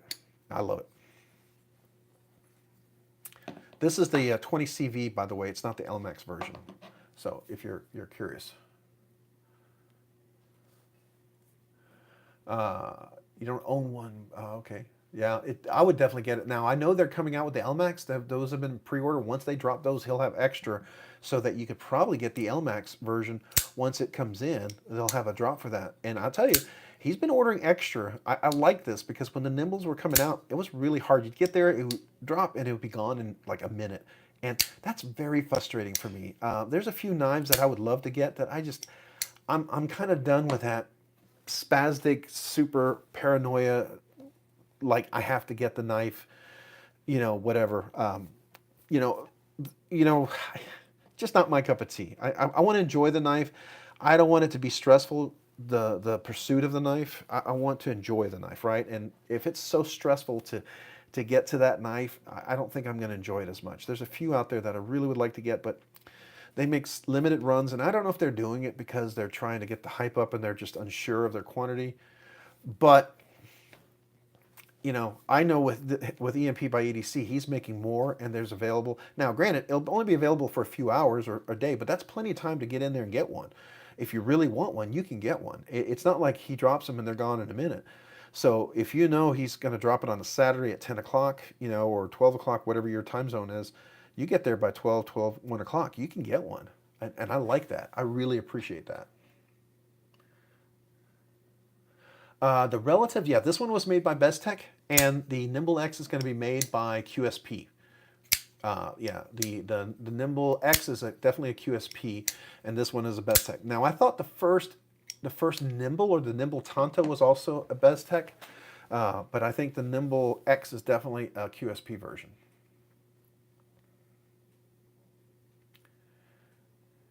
I'm catching up. I think there's a little delay here, so if you're asking questions and I'm not replying right away, it's because I'm catching up on the messages. They're not coming in right away. Oh, there's a good selection now. Are they overpriced on eBay? Sometimes they jack them up. I'm kind of curious. And that's really unfortunate, right? That's one of those knives. The Factors, I really wanted to get it. And I was hyped up, and I was really wanting to get it, but it was like so hard to get in on the drop and then to order, and they were gone so quickly. And, and then people got it in, and then I saw people had some issues. They had to tune them, and some of their magnets broke. And then the more and more I thought about it, I wasn't sure if I was really all in with that knife. I don't know. It could be great, but it's just such a different design that I've kind of come to a point for me, and I don't know about you guys, I don't know where you stand, but I come to a point where there's a certain aesthetic and the way people handle it and how it works, I can kind of sort of say, I'm going to like it or I may not like it, right? Sometimes I'm wrong, and I like being wrong, in the sense that I end up liking it and really enjoy it. But there's a design of knives that I enjoy, like the Raptor, the Brian Brown Raptor. I liked it a lot, but it was one of those that was kind of disappointing that it was hard to have multiple deployments. One of the big things for me is I need to have more than one way to open a knife. And every knife that you see here, even if it looks like it only has one way to open, I can open it more than one way. And that's why it's part of my collection. Now, except for the automatic. Obviously, the automatic is going to be one way to open, but that's an automatic, right? So, by definition, that's how automatic works. But every one of these I can open in more than one way. So I like the Trogon a lot because, right? I mean, I'm not worried about this coming down, cutting my finger, but I have the fuller to reverse flick. I have that, and then if you're ambitious, you can front flip it too. I don't know if you knew that, but if you get into the grooves here, you can front flip that too. Now it's not made for front flipping, but it really works. It's kind of like the Spyderco Shaman. Everyone, people don't realize you can front flip that one as well, right? That's what the jimping up here is for. So that one's very easy to front flip as well. I think that's kind of cool. It's also too like the the Big Banter. There's no jimping up here, but you can front flip that puppy as well. That one front flips as well. As long as you got a little traction, it's not oily or slick right there, you can easily front flip that knife. I think that's kind of cool. All right. Ginger Fisher 75. Good evening. Welcome. I don't know if you just joined us. We already had the giveaway. It was at 7:30. But don't despair if you joined and you're like, oh, I missed it. Well, next Monday, we're going to have another giveaway. This was the knife Artisan Cutlery sent me, the first one to the Rob's Nerdy Knives. We'll be giving this away next Saturday, all right? I mean, next Monday. We'll have another giveaway for this knife. I'm super excited about this. This is one that they gave me, and I said, hey, do you want this back? And they said, no, give it away. And so we're going to make this a big giveaway because it's the first Rob's Nerdy knife given to us by a manufacturer, and that's a big deal. That means, hey, all you guys subscribing have made this channel grow to the point that we're being recognized for, having some impact, that, they see that everyone likes what's going on and you guys are giving great feedback and allowing me to become better at this. I think anything that you like that's good about this channel, it definitely is not me. There's so much I've learned from you guys. There's so much I've learned from other channels, and I constantly evolve, right? I'm constantly growing. And that's what makes this fun. That's what makes this hobby fun. This is like, it's a journey. We're learning, we're growing. There's so much more to explore out there.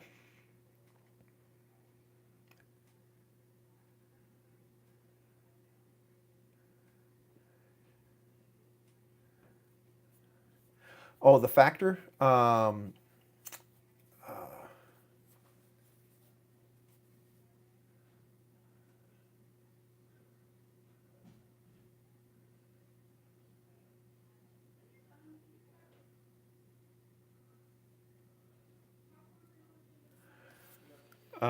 Sorry, I was trying to catch up on the comments here. Yeah, the Factor isn't for everybody. I definitely agree. Yeah. Oh, you've never seen front flipping a Shaman before? I mean, it's like you just grab the jimping up here and flip it forward, and that kind of works. It's kind of cool. I mean, if I put any jimping on here, we could probably flip this too, but I would need to have some traction on this one. But that's hard to do on the Makani. It's too smooth with a hand rub Santin. That one's impossible. But this one, like this Alacran, that's made. It's a Pena X series. It's made for front flipping, obviously. So the Trogon is great, but I've been thinking if I was to get a Brian Brown design, I would rather have it be from him or Riyadh or whoever, or we. I don't have an answer. All right. So I know Brian Brown does a lot of customs, right? But this was a WE one, and this is one of WE's, to my opinion, this is WE's best design.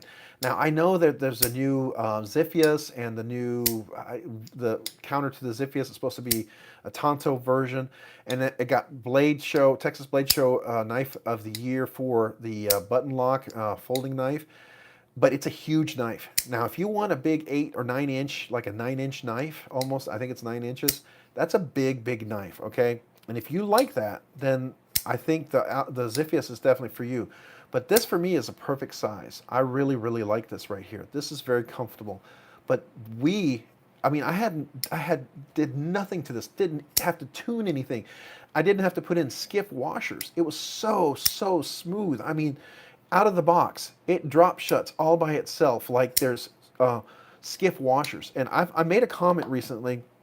I wonder if WE has been stepping up their washers, because their washers and their action has just gotten so much better. Case in point, here's this knife. I got this from Amazon, and it was gritty and it was hard and the action wasn't great. I tuned this one absolutely, and you can see I have to do a little drop shot on this. This is the one that I just got from them.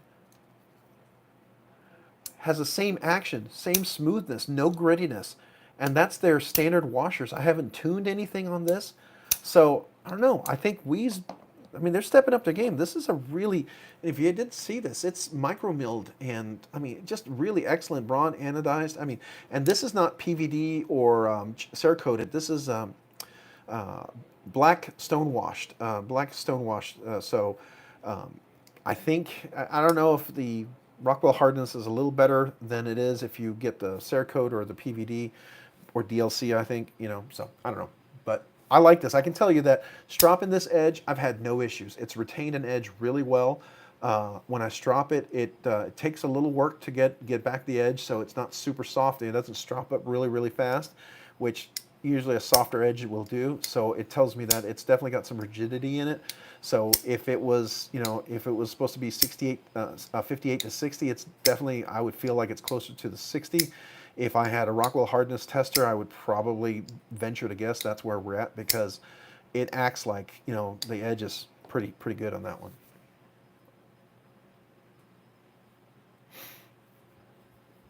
So I don't know if the Factor has plastic mechanisms. That's a good question. I think there's a lot of G10 in there, and I think there's a lot of titanium, and I think there's a lot of carbon fiber.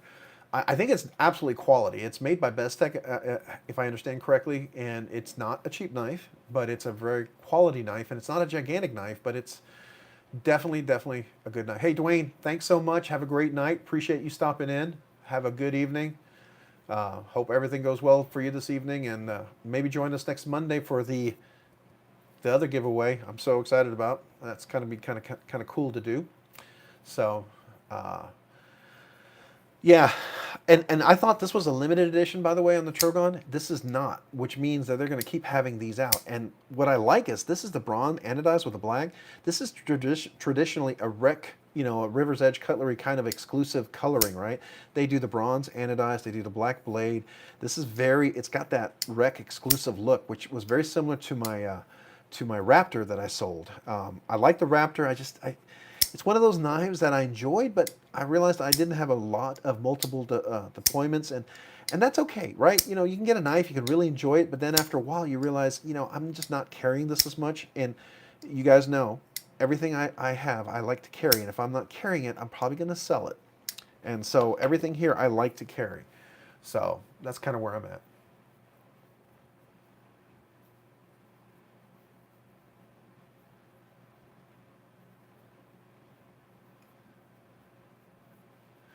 When I choose a knife, well, I don't know if I choose the value. Well, okay, sometimes. That's my answer. It's not really a black and white answer. It's not a, easy answer. There are some knives that I'll look at and I'll say, yeah, those will retain value, and I could resell that if I find out this is not a knife for me. Like, for instance, if this didn't work, because I knew the demand for this was high, I knew I could sell this. Matter of fact, people would like to buy this for me. I'm not going to sell it because I love this so much, right? But if I'm going to be dropping a Rob's Rambling on, if you lost everything, let's say you had a fire, a tornado, a hurricane, you got robbed and you lost all your knives, what are the first 5 knives you would buy?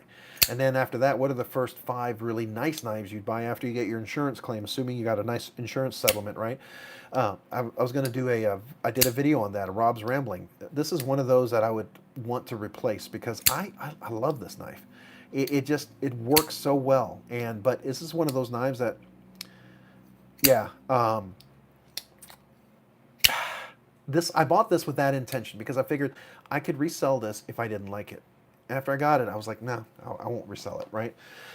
There's a few here that I have that in mind. I think the same with the Leon Ma, the GSD, when it first came out. This was pretty much a high demand knife. It's beautiful design. I really like this knife. It's got a unique aesthetic. It appeals to certain people, right? But, I like the Space Coral. This is Fat Carbon Space Coral. If you haven't seen that, it's really kind of ridiculously kind of cool design there. But I like that. The Shaman was always like something that, I know that resells really well. But no, I didn't do that. I did with this one, probably. I did kind of, but I like this one a lot. I will not be getting rid of this. So yeah, that was one that I did kind of consider that. I will tell you, when I first bought this, I had several offers to buy that. And then when these came out, I was glad I was able to get the collection, but at some point when he stops running these, they will be more of a collector's item. But it is such a quality knife. If you haven't gotten this, this is probably the best version of the Penguin. Probably up there with the Cavizo version. The Cavizo and the traditional pocket knives, they're two versions, the one with the Timascus. But yeah, so I bought that knowing that that would probably retain its value. I know this, I sort of bought this one because I knew this is Javi Garcia and Enrique Pena, and this is a limited run release.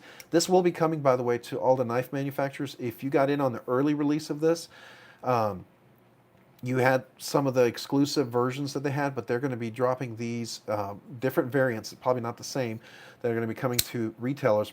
I thought he said May or June or something, but we got the early first batch runs of these directly from Javi Garcia and his website.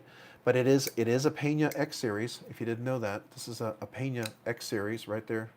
You can see that, and they are going to be coming out. But this I bought knowing that it was hugely in demand, and then I could resell it if I didn't like it. I really like it.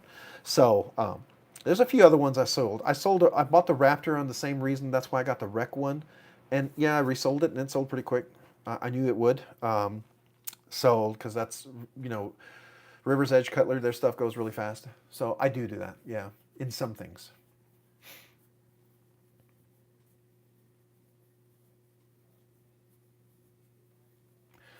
So you have a factor level one up, okay, and it's perfect. Not even even non-knife people were impressed. Yeah, it does seem like that. It's just, I guess, if you saw one of my Rob's Rambling, one of the ones that I talked about was the hype for the pre-order. And I think there's a few things that sometimes when things are frustrating to get, sometimes people get frustrated to the point that their interest in a knife is dropped.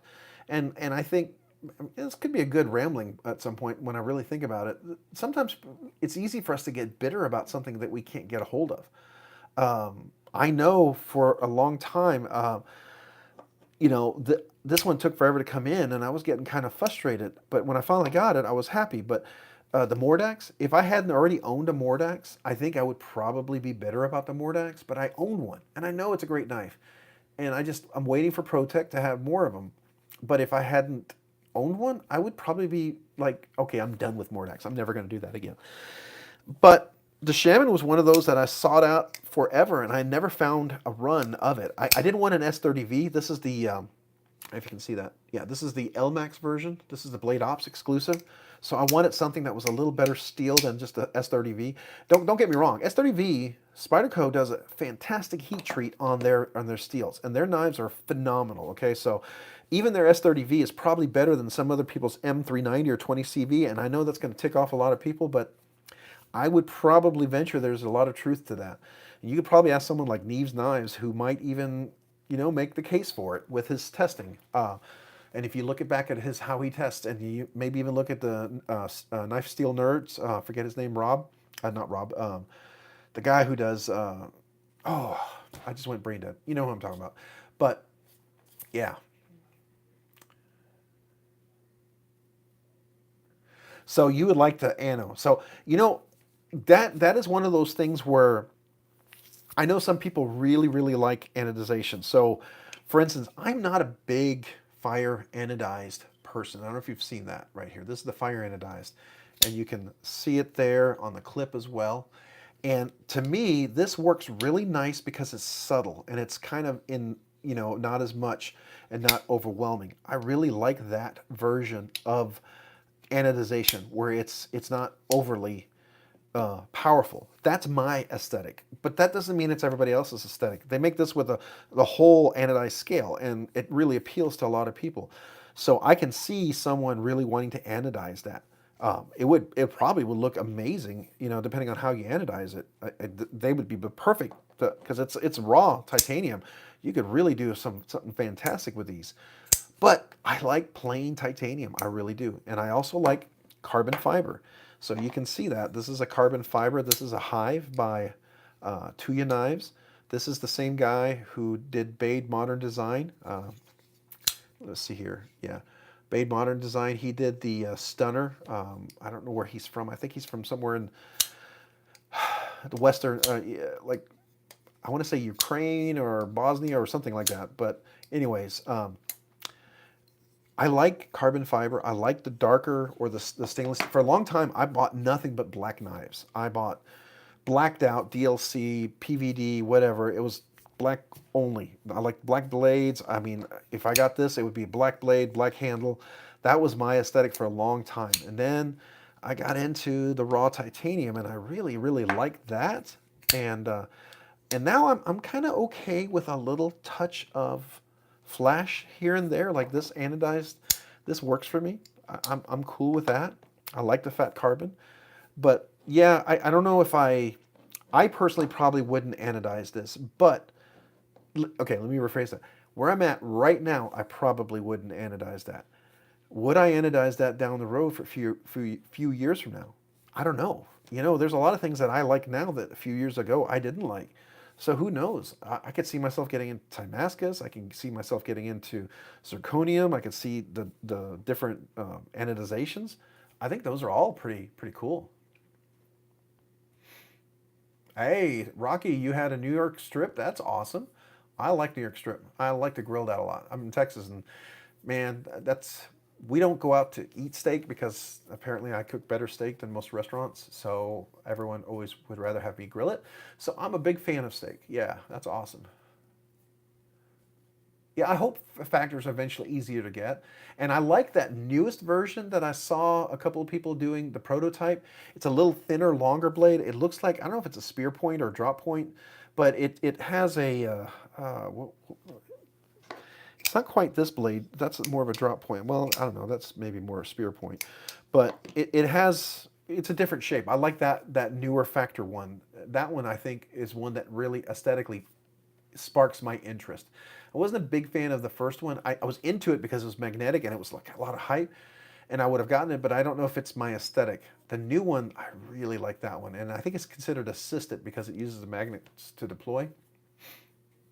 Okay, Damasteel I do like. I actually have one blade that's Damasteel. It's my Enrique Pena Mula. I got it from Crane's Cutlery, and that was an exclusive there. I really, really like that one. Damasteel I'm a big fan, and it's a great steel. It's a really good usable steel. Some of these knives to get that, it puts them out of the range of what I'm able to spend or willing to spend at this point to have the diverse knife collection that I want. So like to get this in a Damasteel would be awesome, but this knife would go from 292 to 692, and that would take away one or two other knives. So I'm at the point where I'm not quite ready to spend that, and I like the collection I have, but there may come a point when I want to more focus on that. I'm not quite there yet. I do have my first Damasteel, so I did break that barrier, and I'm open to it. I do like Damasteel though. I think it's pretty awesome. Yeah, zirconium is really cool too. Zirconium I didn't think I would like it, but I really do like that. That's one that is more, it's not all the way black, but it's got a nice color, and it's very resistant. It's very, to me, I've found it to be very resistant to, scratches and scuff and being banged up and stuff like that.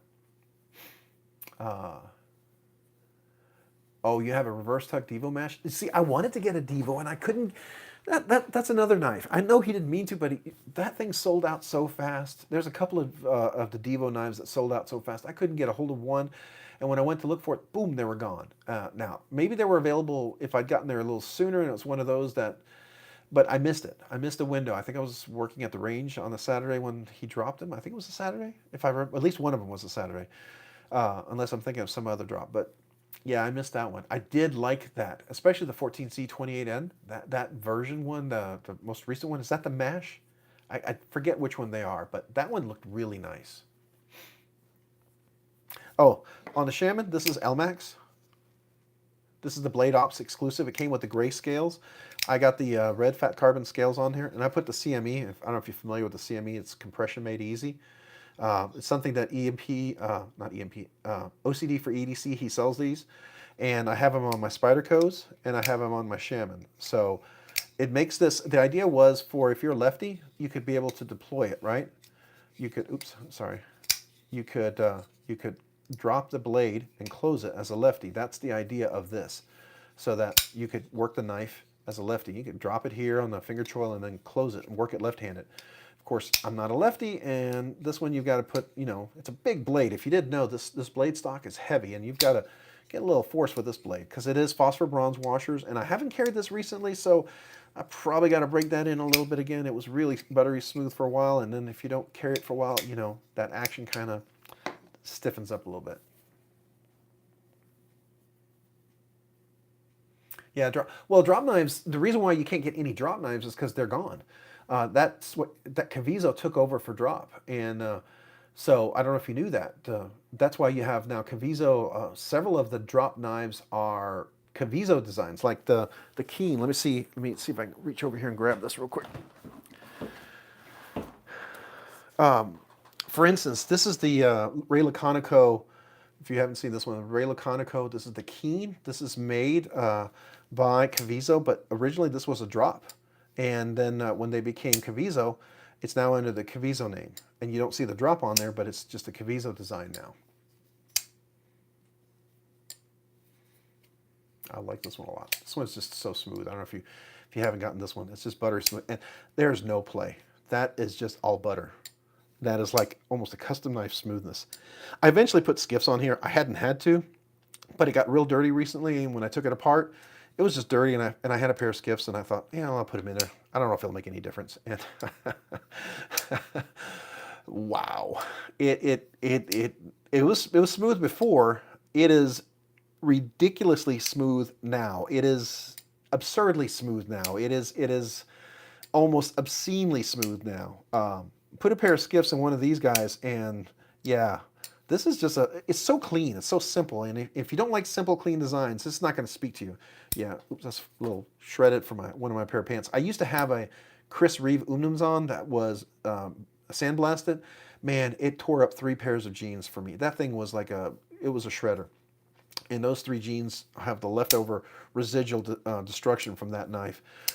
But that's where you get some of that stuff here. But this is just such a nice, sweet, sweet knife. I really, really, really like that. Oh, you have a blue and black mash coming soon? Was that a custom, or was that something you could order? Can you get some of the mashes? Are they available? Are they in stock?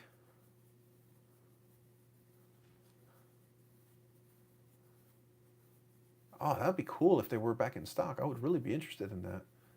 By the way, just so you know, this Keen, the Mini, is going to be dropping on the 23rd.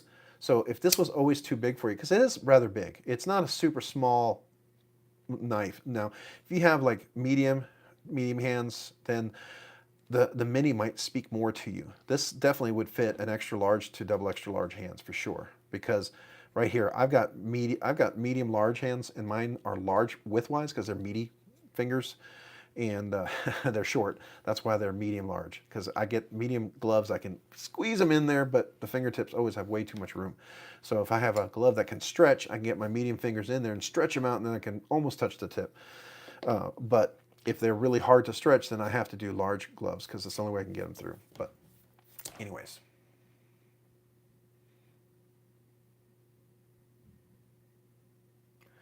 Oh, okay. Hey. Yeah, skiffs are a huge upgrade for the Spidey smock. Yeah. Speaking of that, oops, wrong one, but that also has skiffs too, so I will grab that. But yeah, I have skiffs on my Spidey smock that has the orange fat carbon scales on there. I decided to go with that with the, yeah, okay. I know some of you guys are like, this is a Pacific Suns clip. I get it. It's a ripoff from probably Lynch.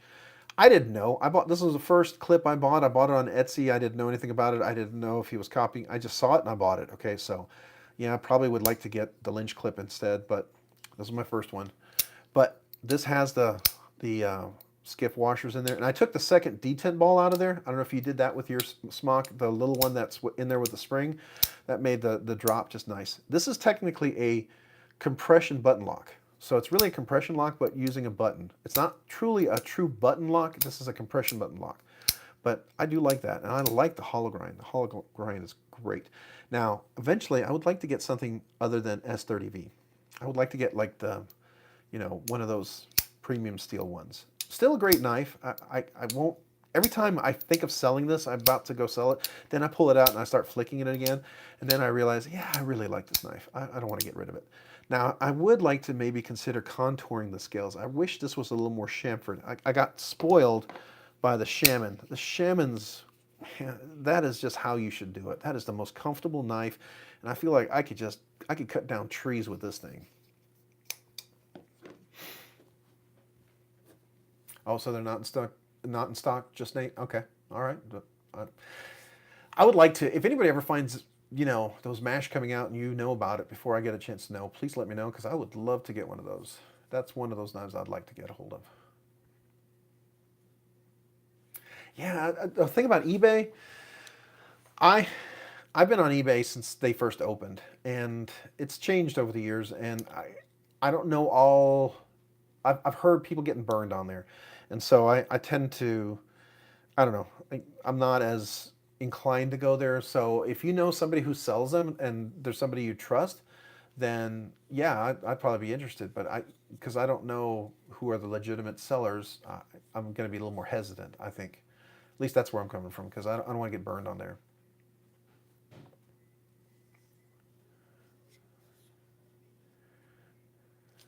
Yeah, the S30V isn't as premium.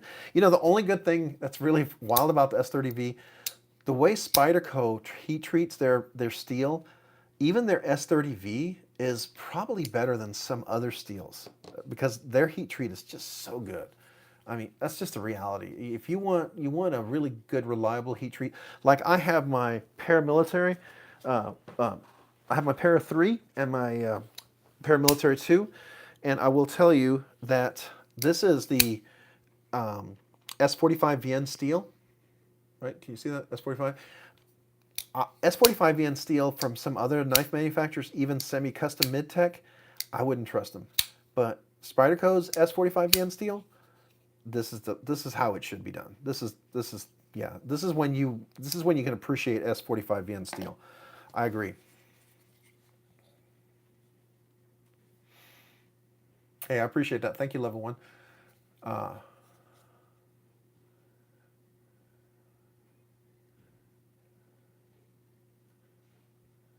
Yeah, I know. I think I think those two big videos that were dropped on Saturday.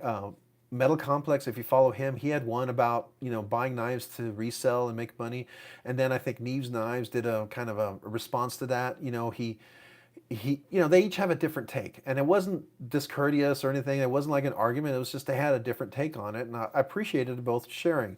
And Metal Complex is not going to go in there to try to flip and make money on the knives. That's not his goal. There's some things he could probably with some of the stuff he gets a hold of, but then I think Neves Jared makes a really good point. He says, if you've got something and there's a high demand for it, and you don't want to sell it with less than it's worth because it could allow you to get something else. And I can see that too. So I think it's a matter of, are you buying the knife to flip to make money off of demand? It's kind of like when the PS3 first came out. I think one of my friend's sons bought, like, he had a bunch of money in savings. He bought 3 or 4 of them, and then he ended up turning around. He bought them each for $350 or something, and he ended up selling them for like $1,000 or $1,200 each, and he made a ton of money off of them because people were that desperate to get them, right? That to me, I don't know, that's kind of taking advantage of the situation. But I don't ever want to get in a situation where I feel like I have to get that. I'll just wait. I'll wait. If it's going to be that desperate, I'll wait, right? I've kind of come to the point, there's no knife, at least that I can feel, that it's like absolutely desperate that I have to have. There's a lot of knives I like, but there's no knife that I'm desperate to get. I actually like MC and Neves both. I don't always agree with both. I do tend to enjoy MC more because he has more content that's kind of relative to what I enjoy. Sometimes some of the stuff he covers and stuff he looks at is ridiculous. Some of his really fancy knives, I look at that and I go, yeah, okay, not for me. And, I kind of skip it. And then sometimes he'll do something, you're like, Oh, that's interesting. But I will tell you, Neves has done a few reviews on knives. Man, I didn't know about this Laconic Keen until Neves talked about it. And when I saw it and I got it, I was like, yeah, this is a phenomenal knife. So there's certain aesthetics that if I watch Neves, I don't, I see what he's talking about, what he's reviewing, and I kind of skim through it to see what I like. And I think that's okay. You get what you can get out of someone. I mean, I'm sure the stuff that I go and talk about, you're not all going to agree with, or you're going to be like, this guy's an idiot, or you're going to be thinking, this guy doesn't know what he's talking about, or you're going to be like, I don't agree with this guy. And that's fine. I mean, each of us have our own knife journey, right? Everyone's experiencing something differently, but I'll share with you why my experience is what my experience is. Now, it may be that it's because haven't had other experiences to help me. And then maybe it's because I've had experience that maybe you haven't had. And hopefully I can share that, right? So there you go. Okay, so if they have a 97 to 100% rating with 50 plus sales, usually legit. Yeah, like I have 400 sales and 100% rating for over, when did the first open? Was it 90 something? Oh my gosh. I guess I've had an eBay account for over 20 plus years now. Anyways, and I still have 100 ratings, so yeah, I would agree with that. It's just sometimes you get some of those who get like those quick sales, and they're all a bunch of little cheap sales, and it kind of makes you think twice, right? So, anyways, yeah, I do appreciate the fact that MC doesn't get political. That I do appreciate, and I will say that's where I tend to not listen to Neves. I kind of skip his political stuff because some of that stuff I don't want to deal with. I mean, that whole Leon Ma thing. I get it. I get it. I think Leon Ma was, quite frankly, with all due respect, I like Leon Ma. And matter of fact, I really enjoy this. And I might want to get his new one that he just came out with. But there was a lot of controversy with that one. But that controversy he had with Neves, I think could have been handled better, right? Probably better by both. And to me, it's like, I'm not big enough to even think that I would have a care in the world. I reach out to certain people and I say, hey, I know I'm nobody, but, would you possibly help me out with this or something? Or, and sometimes people do, sometimes they don't. Sometimes they're like, hey, as your channel grows, maybe we'll talk again. I'm like, hey, just keep me in mind. I appreciate it, right? But that's the idea of being able to look at something early to share with you guys so I can talk about it and possibly have giveaways. I mean, that's what I'm trying to do. I'm trying to work that, but I'm not going to get into politics. I've had asked questions and I avoid them because you know what? I like knives, and I'm going to find something good in almost any knife unless it's absolutely dangerous or it's a really crappy gas station horrible knife. I'm going to pretty much appreciate that, right? So, that's where I'm at. So I probably am a little closer to MC in that perspective. I wouldn't be as confident maybe as he is, because he is pretty confident, right? But he's confident in some ways that you can be confident with his level of exposure, right? It's just you got to make sure that he's still feet on the ground kind of thing. So, who knows, right? That's just my perspective. This is a little guy looking at something that I'm just learning. And I'll tell you guys, I'm learning as much as you guys. So I don't know where you guys stand on that. We are all learning, I think. I learned something from you guys. I can't tell you how many times I've had comments from you guys specifically, or I learned something and I was like, yeah, that's a really good point, And I like that. I really like that. I like to have that conversation and to listen and to learn.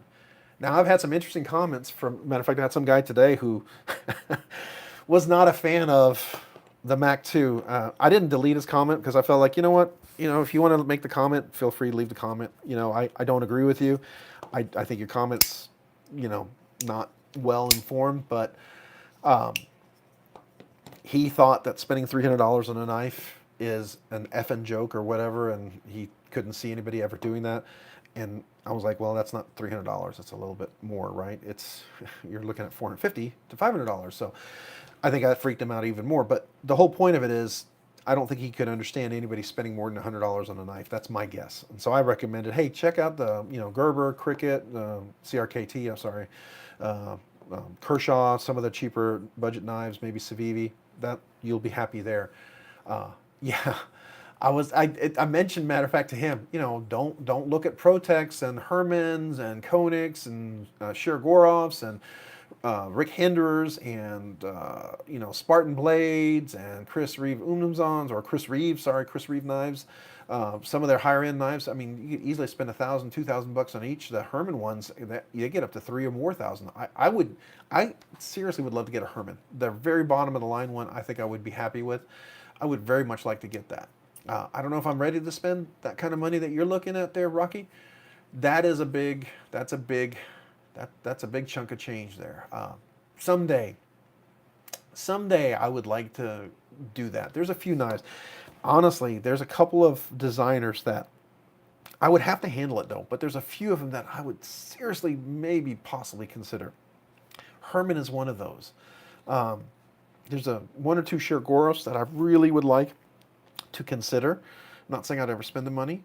There's a variant of the Koenig that I would like to look at. I'm not sure if it's for me. I've heard different things. I've heard it's got really, really strong detent, and I'm not really keen on tuning a detent on a knife that's so expensive, right? I will tune a detent on any of these knives, no problem, but just because I'm not, unlike Lefty EDC, he loves strong detent, and I know if it's really, really strong detent, I know it's probably either I'm going to have to tune it or it's not for me. And if it's the detent is a little too light for him, it's probably going to be perfect for me. And that's okay, right? Everyone's different.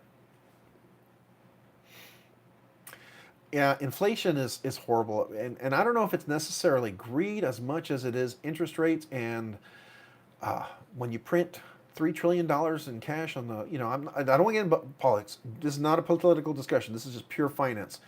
If you know on inflation, you know your finance, and I support finance as an IT guy, and I write applications for financial analysis all the time, so this is just me looking at numbers only. I don't care about any politics, but I will tell you, some of the financial decisions I've made have led us to this inflation rate that were not very wise in the last 2 years. I'll just say that and leave it there.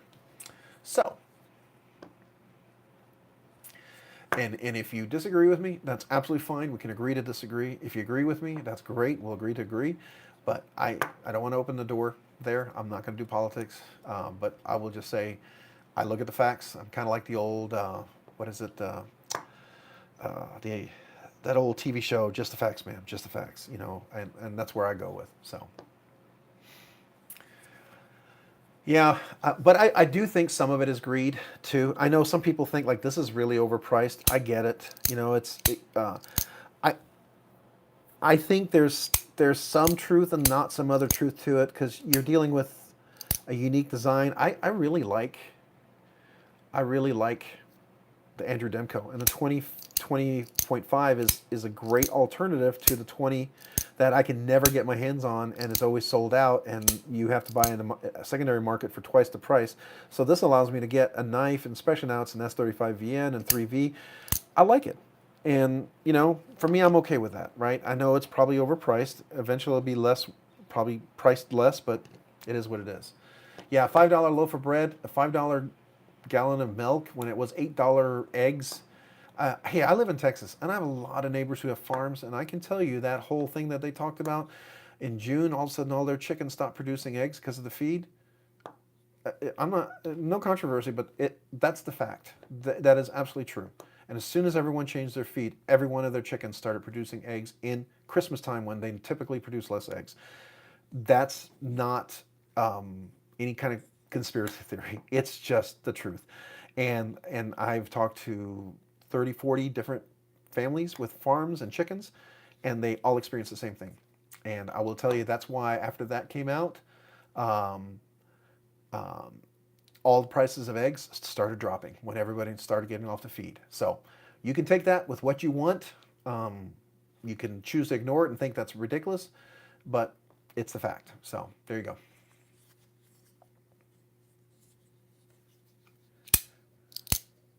Have I carried a knife every day for 20 years? All right, so the first knife that I carried was my Gerber Easy Out. I still have it because it was my first knife. I didn't carry it all the time. One, I couldn't carry it every day because I used to travel a lot, go through the airport, so I would never be able to get it through there. And I would travel on short business trips, so I would always carry luggage on, so I couldn't carry it with me. So yeah, I wouldn't have carried it while I'm traveling. Now, I can tell you in the last 5, 6 years, I have carried a knife every day. Yes, I have. Even at home, when I'm working in my home office, I carry a knife all the time because I use the knife all the time. And 15 years from now, I will say, yeah, I've carried a knife every day for 20 years. I would absolutely be able to tell you that. But until then, no, no. That's only because I've only really been into knives for the last 5 years. I mean, I've always had a knife, but I've really gotten into the bug of some of the wonderful design.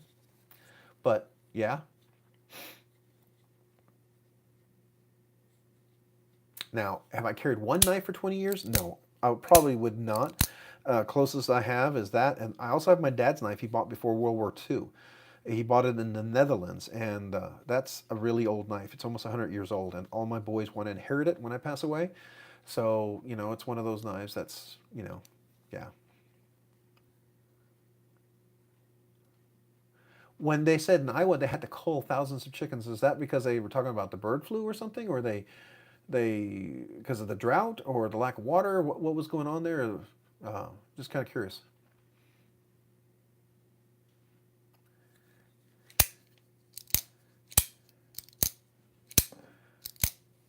Oh yeah. Well, if you go through the airport, you either have to check it in, or yeah, they're gonna just take that knife. And so I just wouldn't carry a knife when I'm traveling. It's just not worth it. And I never know if I get rerouted somewhere in a city where a knife is not allowed. So I just wouldn't want to deal with that. For instance, like if you let's say you're into personal defense and you train and go to, let's say, a class in that, and you're going to travel to, like, let's say, New Hampshire. If your plane gets rerouted to Massachusetts and your luggage gets routed there, and you have checked in, let's say, a personal defense weapon, what they tell me is that don't go and get your luggage, get in the rental car, drive out of state immediately. Leave your luggage. Do not go claim it, because there will be a police officer usually waiting for you with your luggage, and you'll be arrested and your gun will be confiscated in Massachusetts. That's just how horrible it is there.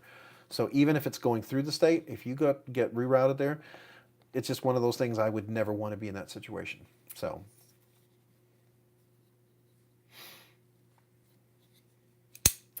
yeah, I do admit knives are addictive, and sometimes I'm carrying more than one, that's for sure. So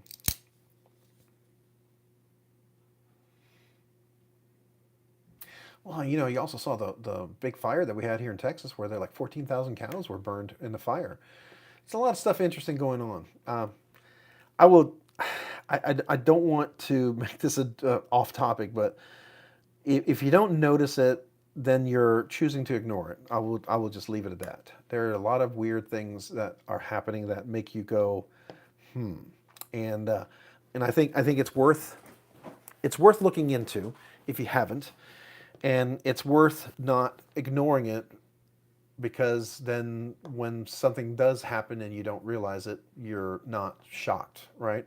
You could probably prepare in a sense of what would you do kind of situation. And I think that's reasonable, especially with all the banks or all the countries now wanting to get out of the dollar, and what that's going to do to the American economy if, like, everyone drops the dollar as their main currency. That's not going to be good for us, right? So that's a reality. And yeah, they want us eating bugs. They don't want us eating meat. And some of that RNA stuff, the reality of it is, okay, I didn't want to go down this route, but I'll just tell you, listen to the people at the World Economic Conference. Just listen to what they say. You don't even have to read about what anybody else says. Just listen to their ideology of the future. Listen to what they want to see happen. That is enough to be, interesting. And I'm just going to leave it at that. And if you think that's crazy, don't take my word for it. Just go listen to them. Go listen to Klaus. Go listen to his top advisor. Just listen to what they want to say. And then you can go from there. And don't even listen to anybody else's interpretation of it. Just listen to their own words.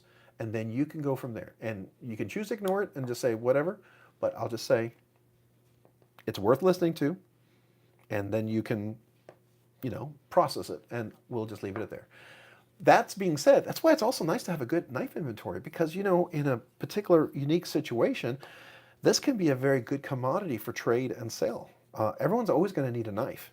And if you're in a situation where knives aren't being made, and you have a good inventory of knives, you have something that's barterable, something that you can share and sell, something you can be used as tools. There's value in some of these things, especially if you can store them in a way to keep them safe and corrosion resistant. So like if you have a good maybe Pelican case that's sealed, let's just say these are in one way a good investment. We'll just leave it at that.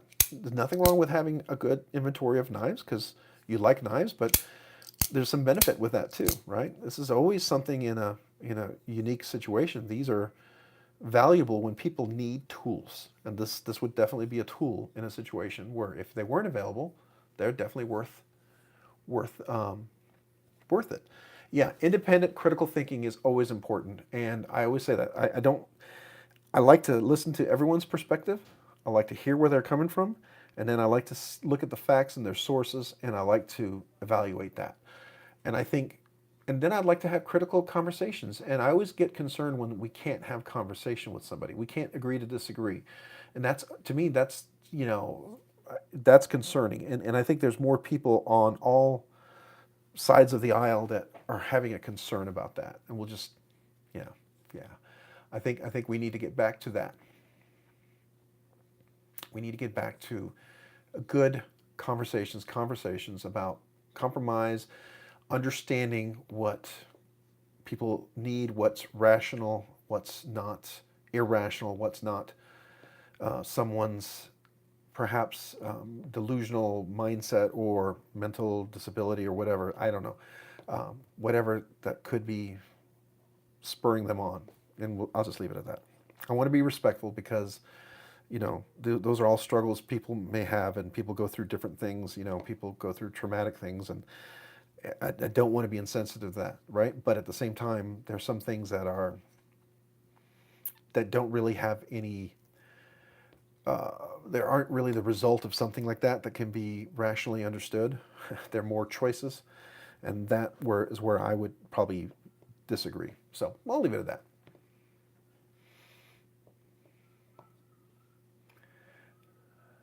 Shrimp scampi, that's good stuff. I like that. I like shrimp scampi. Yeah, definitely.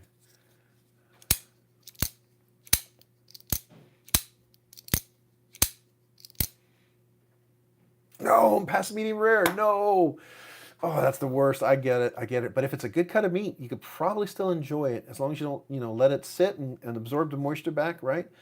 Yeah, that's always tough. I have done that when I'm not paying attention. I was cooking a special meal for some friends that are coming over for their birthday, and they had gotten this really nice tenderloin, and they spent quite a few $100s, and I was asked to cook it. So I said to everyone, I said, hey, I'm outside grilling. I'm not to be disturbed because I'm cooking hundreds and hundreds of dollars worth of meat. This will not get messed up. And I was on top of that. It came out okay, came out really perfect. But yeah, if it just slips past, it can easily just go past that medium rare. Medium rare is perfect, but you get into that medium, and then if it slips past medium, then you're into medium well done or medium rare, medium well done. Then you're like, it almost ruins it, right? But hopefully you're at medium and you're still able to enjoy it, and you let it sit so that it could absorb the moisture back in. Let it, really kind of be tender again. That's really important.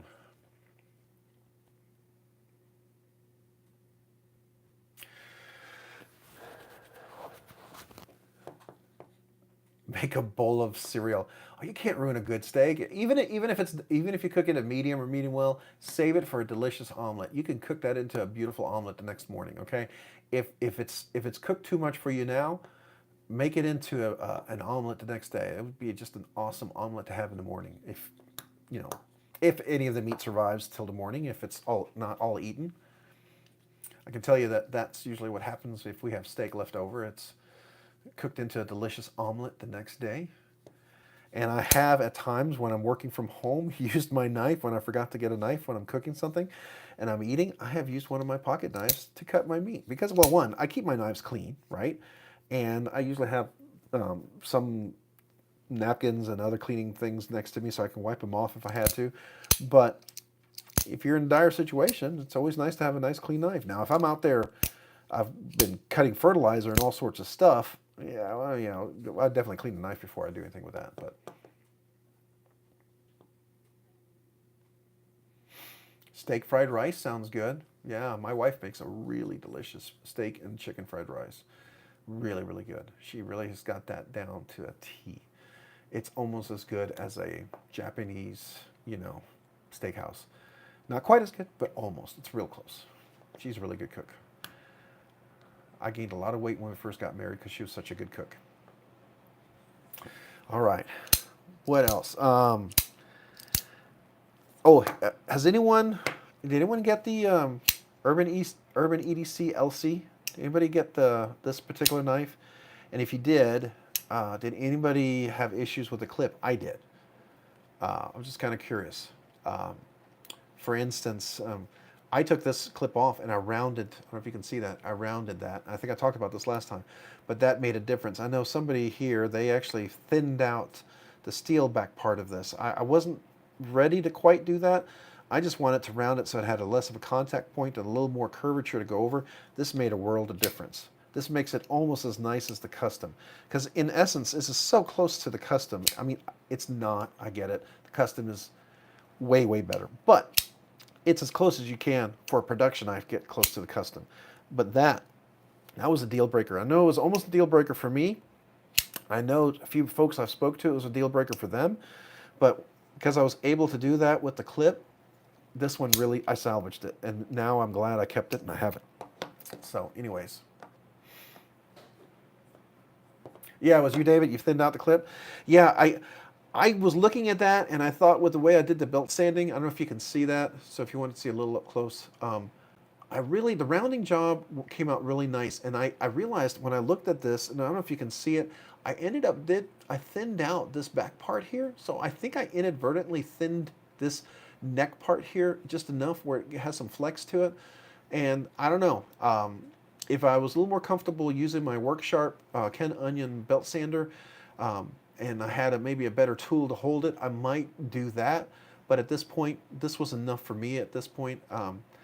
If I find that this is still a little too tight, I may come back and do that. Yeah. So, how did I round? Okay, so I have a Worksharp belt sander, and I had the Ken Onion attachment. I don't know if you're familiar with that, and it has the larger belts on there. And so when you take this apart, you can take the clip out, and I wrapped it with the blue masking tape all around it, and then I held it onto the sander, and I just kind of rounded it. I rounded it sort of like, here's the sander, and I just kind of rolled it over and just made sure, and I did it from a little grittier, not super rough grit, because I didn't want to blow it away. I went medium grit at first just to kind of get the roundedness, and then I got the really high buff honing kind of belt that's just before the leather strap, and that smoothed it out, and I wish you could see that, but it is pretty close to polished. So you can see how it has that line. Can you see that line? I don't know if you can see that line. I'm trying to focus on this. There's a line right there, but on the bottom part, it's more rounded. It's more rounded, and you can even see that it's kind of curved up this way. So there's only one contact point in the middle there. But that's what I did. I just had to take it off apart from that. I did that after I disassembled the knife. So it was relatively easy. You just got to be patient. Just be real patient if you want to do it. Okay. But getting that Worksharp belt sharpener, I don't know if you know what I'm talking about. Let me see if I can find it for you. I'll get a picture here so you can see what I'm talking about. You can buy them at almost any knife distributor. They sell these. You can get them directly from Workshop. You can get them directly from Amazon. All of these guys have these type of sharpeners. So if you haven't seen Worksharp, this is Worksharp. Let's get powered. Okay, so we're going to do powered. All right, so this is the typical one. This is the one that I have. This is the Ken Onion one, and it actually comes with an attachment tool. And this one here doesn't have the external attachment tool, which, oops, how do I get rid of this? Come on. Oh. All right, so down here, this is the attachment tool right here. Can you see that? This attachment tool? This is the one I have right here. And this attaches onto the tool, and these belt sharpeners right here. I have 5 or 6 different belts that you can get, and this is the same quality belts that they have on professional belt sharpeners. Now, I use this tool to sharpen my blades on my lawnmower. I've used it to sharpen kitchen blades. I've used it to regrind the axe. But this right here with the high buff, it works really, really nicely on buffing that particular clip. And um, we can't talk about what I work for on Saturdays. I work at a range, and it's not with golf and clubs. It's a different kind of range where you practice hitting targets, if you know what I mean. And I had a couple of things that I carry because I actually do security as well for my church, and they're at the range. And so one of the things I carry had a very large, what we call a beaver tail, and it would stick out and kind of dig into my gut. And so I used this to kind of soften the beaver tail as well. So I did a little smithing, if you will. I won't say what the first part of it is, but fun smithing. Just change that F to a G. So that part right there worked really well as for that. And so you can use that for lots of different things. But it's a great knife sharpener too. So you can sharpen axes, you can sharpen all sorts of stuff with that.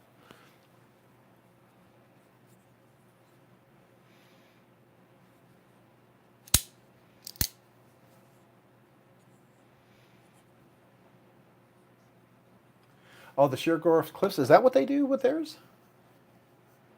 Well, hey, truth be told, have a great evening. Thanks for stopping in. Check out next week for the giveaway for the artisan cutlery knife that they gave to the channel. So we'll have that next Monday. I'm looking forward to that. You have a great night. What is my favorite front flipper?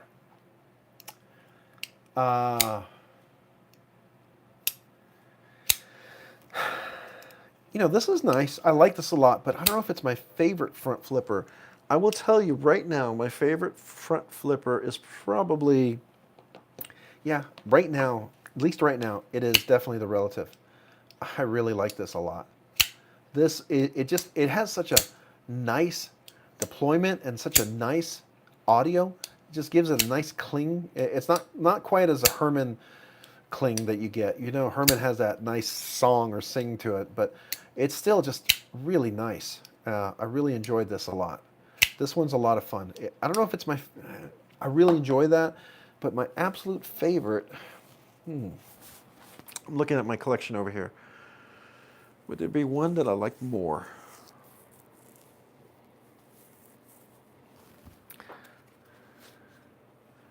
There's another one I like a lot. I like my Dan Carrier. This is the DTF. This one's a lot of fun. It's a smaller knife, and it's not going to be for everybody. If you don't like smaller knives, this is right at the limit of my hand. This is definitely not an extra large, double extra large hand unless you're willing to do a 3-finger grip. But this, I can get my full hand on here, and that's about the limit, and I can get my thumb in here. But this is a Bestech made knife. It's made by Dan Carey. He does a lot of custom designs. This is one of his production runs. But this front flipper is a lot of fun too. I really do like this one a lot. It just has multiple deployments. This one's a lot of fun. The other one that I really, really like, and you probably all know, is going to be the Kunwu Tao S, the sheep's foot one. This one is a lot of fun. This is the one that I can just all day long just kind of go back and forth. You can go back and forth. But this one's a lot of fun. So yeah, I like this one a lot. And this one also, by the way, is in, oops, I'm about to drop the knife. There we go. This one's in Elmax, or Vanix. This is in Vanix Super Clean. So it's a really good, highly corrosion resistant. So probably between those three, I would say we're probably dealing with probably the Tao, the Relative, and probably the Dan Carrier. Probably my three favorite front flippers. This one's going to be up there in fourth for sure. I do like that. Now, inadvertent front flippers are going to be like this one right here. I do like this a lot. It's not my favorite front flipper because it's pretty gritty and aggressive. But I also do like, I like a lot of the Pena series. They have really nice front flipper as well. But yeah, I would say probably is going to be this first, second, third, and then everything kind of mix in together. I have not owned a Tucson. I think I'm missing a few conversations here. So if I missed a few, I'm sorry. Okay, the Whippersnapper looks really cool. I have really been tempted by that. Dave, do you own the Whippersnapper? Do you actually have that one? I'm really curious what your thoughts are if you do.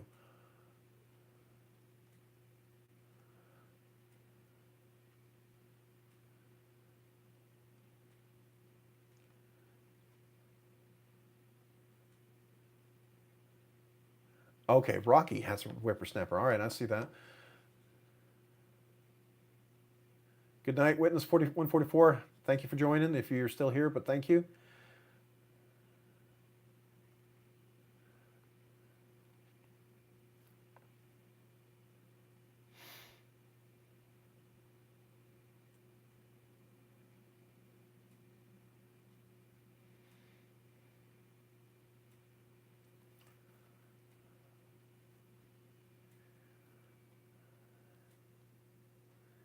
So you like that whipper? You know, I saw some good reviews on the whippersnapper. I was very, very interested in that, and I came really close at one point. I just knew it was a huge investment. It was right at the limit that I'm willing to spend because the one I was looking at was like 650.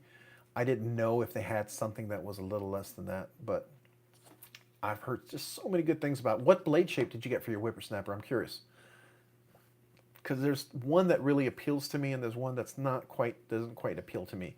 I like the thinner, more. I guess I don't know if it's it wouldn't be a sheep's foot. I guess it would be more of a. I don't know if it's considered a Warncliffe if it's the thinner one. I don't know.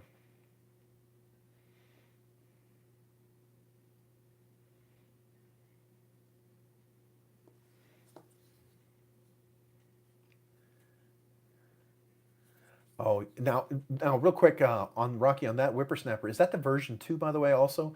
Because I heard the version 2 is supposed to be even better. Is that the one you have, or do you still have? Did you get the version 1? And if you have the version 1, have you felt the version 2, and how does it compare?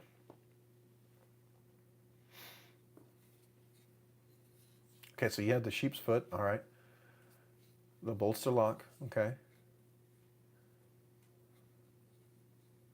And now the Warney, is that the larger, the thicker, the longer, I guess the wider blade, I want to say? So you got the version 2? Okay, because that's the one I heard. The version 2 is like just phenomenal. Everyone's like, who's had the version 1, they say version 2 is just really the most amazing one.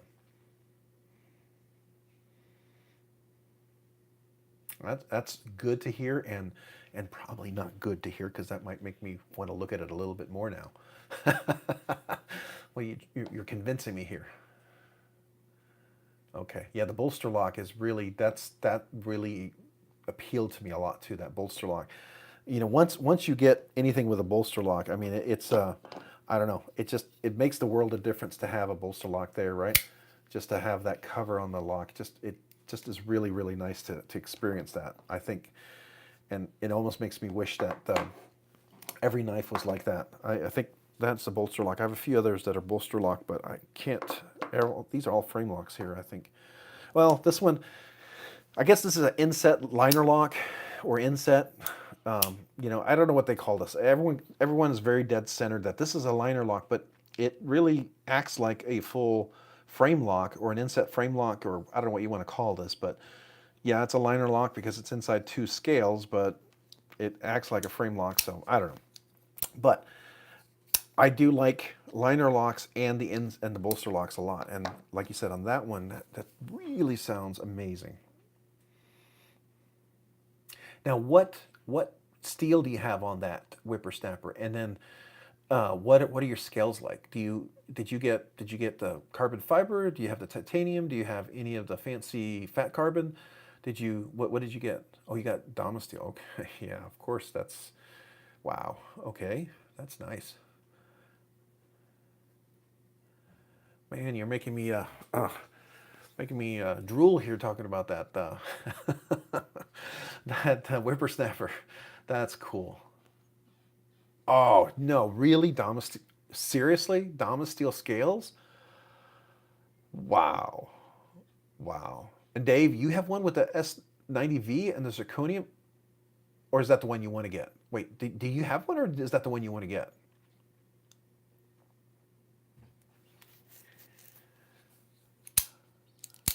Oh wow. Here, I'm gonna have to scroll up. You said go to the previous link. You had. Did you put a link in here?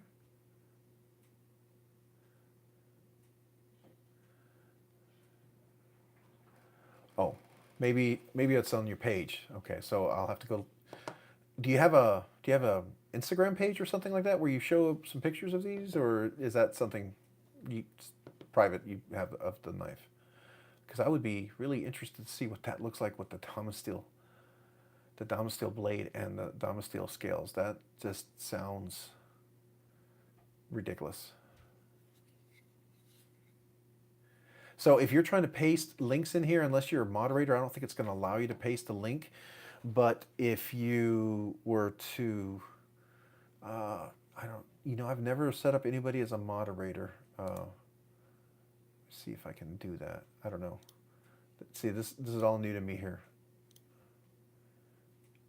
Okay, so Rocky, what I'll do is I'll set you up as a moderator real quick.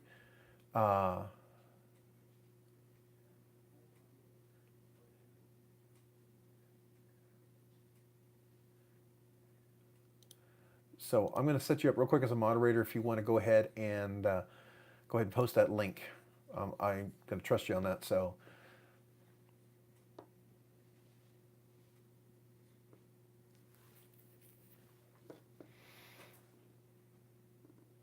I'm going to end up needing some mods. Yeah, that's for sure. I'm definitely going to end up needing some mods. I'm getting more people here, so that's cool.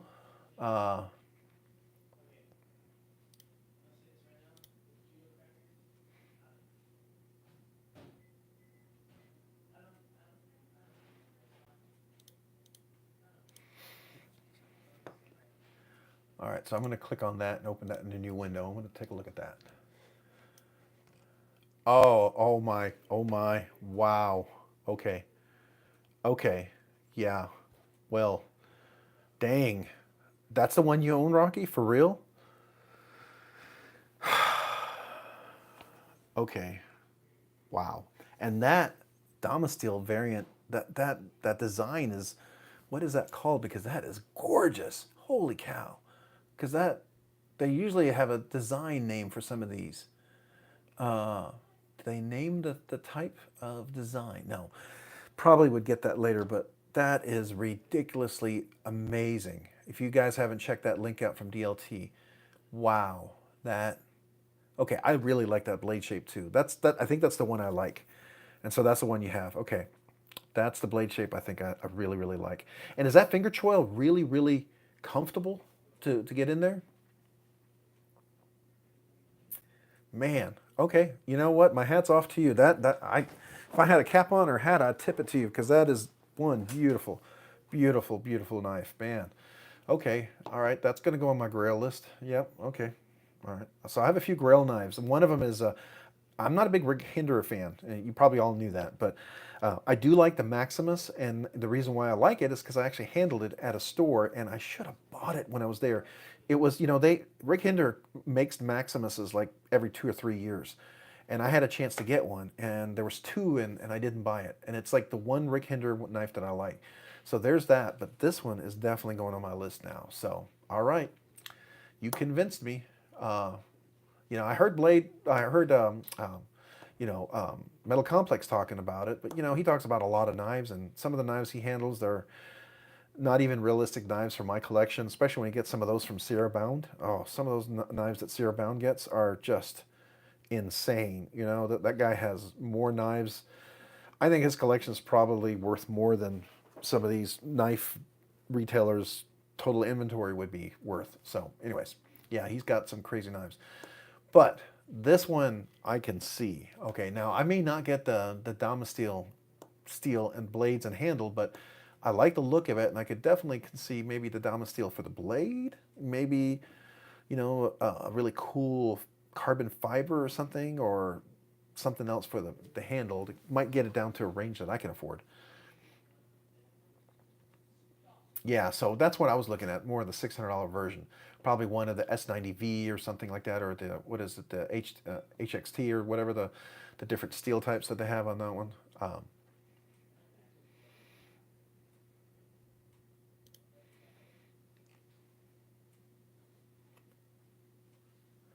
Oh, wow. Yeah. Okay. Well, very cool, man. That's a really cool knife.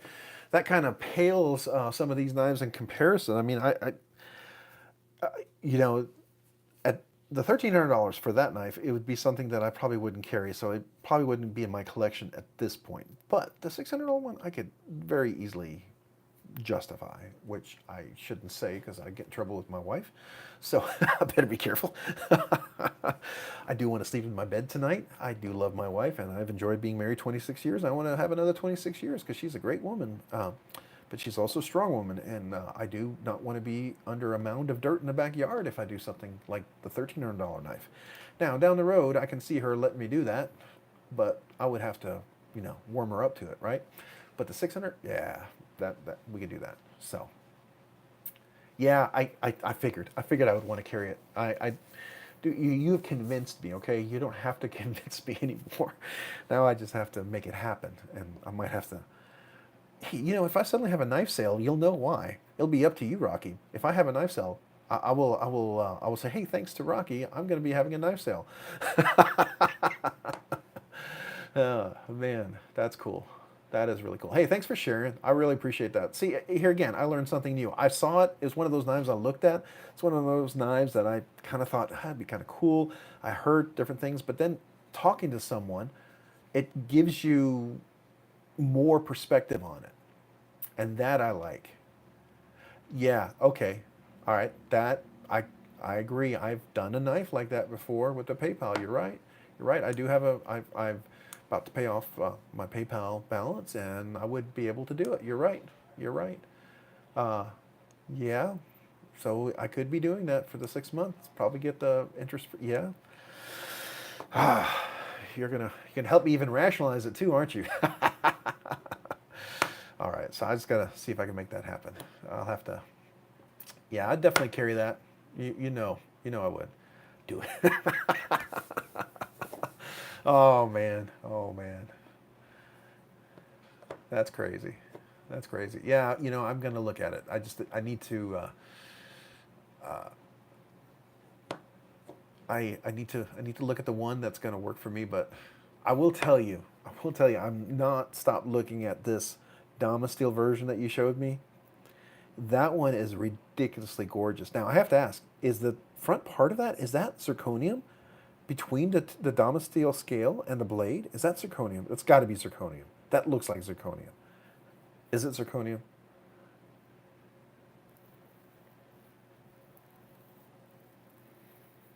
Because that looks like zirconium.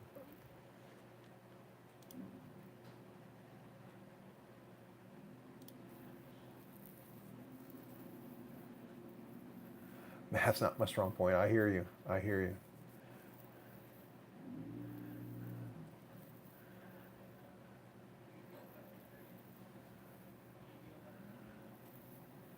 It's not a stiff D10. I appreciate that, Dave. Now, Dave, do you have one? I didn't get to see if you did. You said great ergonomics. I'm sorry. I was so busy looking at the knife, I didn't catch up on all the ones. I know you were talking about it, but I didn't know if you actually had one. I'm just looking to see if you said that. I think I might have missed if you did say it. You have one. Okay, you do have one. There it is. Yep, you do have one. So which one do you have, Dave? Just out of curiosity. Rocky has the one that I could see, like, Thor or Odin carrying around with his hammer or his Odin staff or something like that. Like the knife of the gods kind of thing. Which one do you have?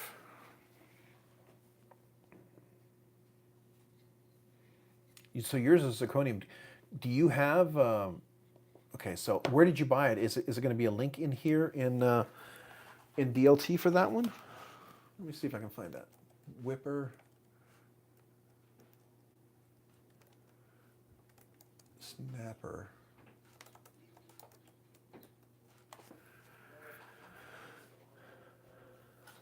Okay, let's see. Trying to find the one with the zirconium. Oh, is that it? Nope.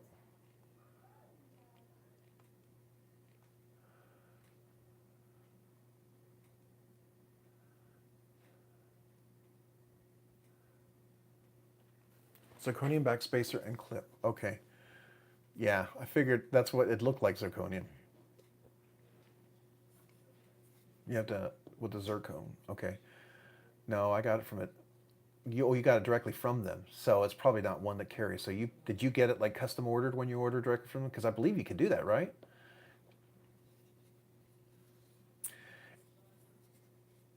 Anything I'm looking to review? Uh, so I'm supposed to be getting some one kind of a knife in from a knife retailer. It's supposed to be a budget one, and then I'm waiting for my EMP EDC Nimble X, and reviewing a few other knives. Let's see here. I reviewed. I'm going to be doing the review on these things, but as far as I would love to review one of these guys. Yeah, I would just need to have to find one that I could review. So that would be one that I would need to hunt down to get. But yeah, I would love to review a whippersnapper. I would love to review several of these other knives. Those are all ridiculously phenomenal knives. Yeah, they are definitely neat knives. I think I'm gonna have to do a little research and see if I can find one for sure.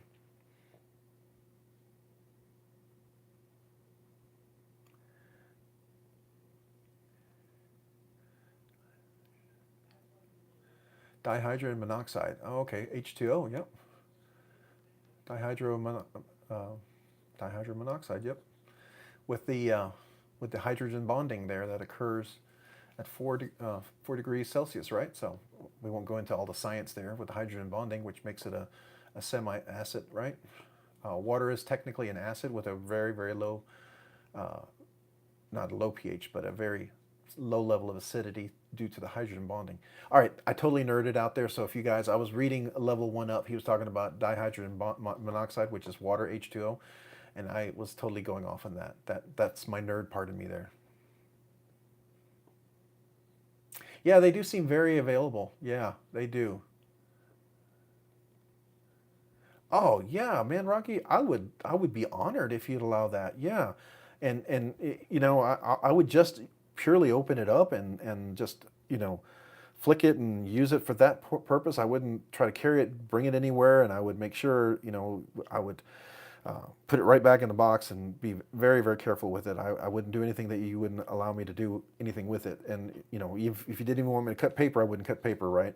But yeah, that would be a huge honor if you would allow that. That would be a first as well for the channel, because I would love to share that with everybody, give you my impression. You'll see someone's first reaction to something like that, and you'll convince me. So yeah, I would be that would be really cool.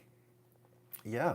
Well, I would love to. Yeah. So you have my email address. If you don't have it, let me share it with you. But if I would be totally cool with that, you can connect with me on Instagram if you do Instagram, and if not, oh, I don't know where the email address went. Okay, but if you didn't know that, here's my email address. You can do that email and just contact me there.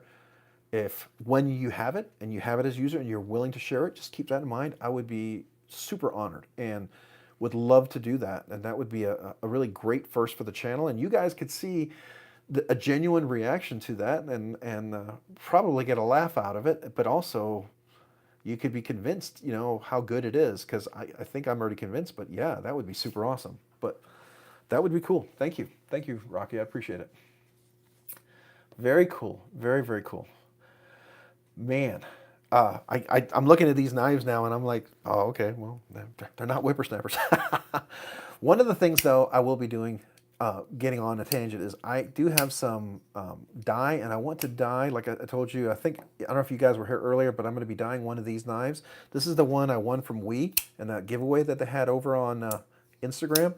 And I'm going to take my old one here and I'm going to be dyeing this an orange, this JG10, and see how that turns out. It'll be the first time I'm going to try that. It's going to be one of the videos. And if that works out, I may do that one. I don't know. We'll see.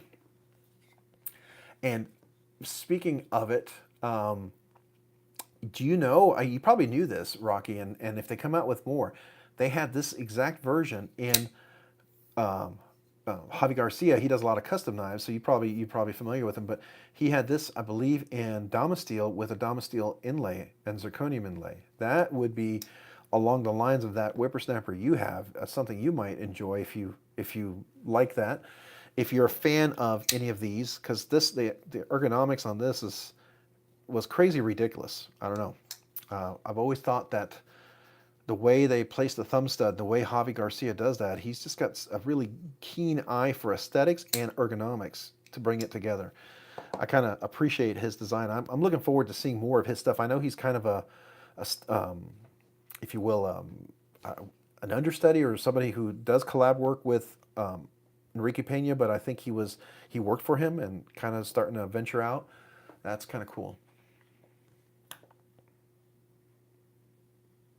Hey, you know what? I still love the lesser knives too. I do.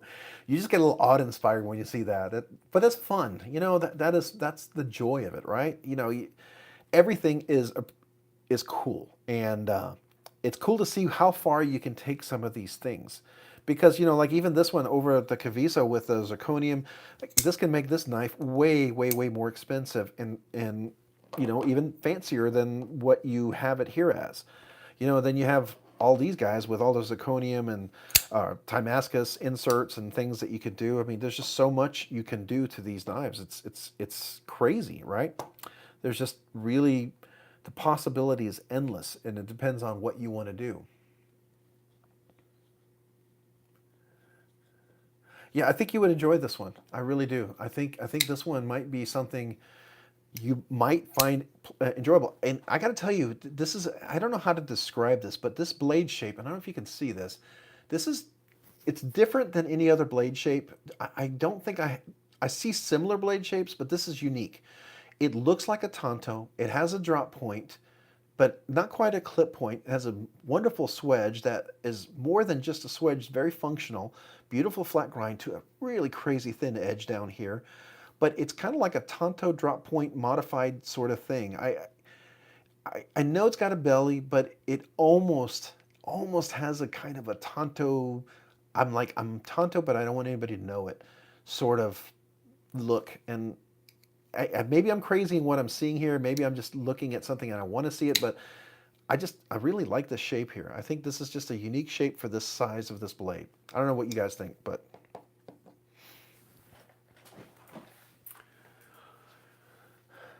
oh, a spear point, really?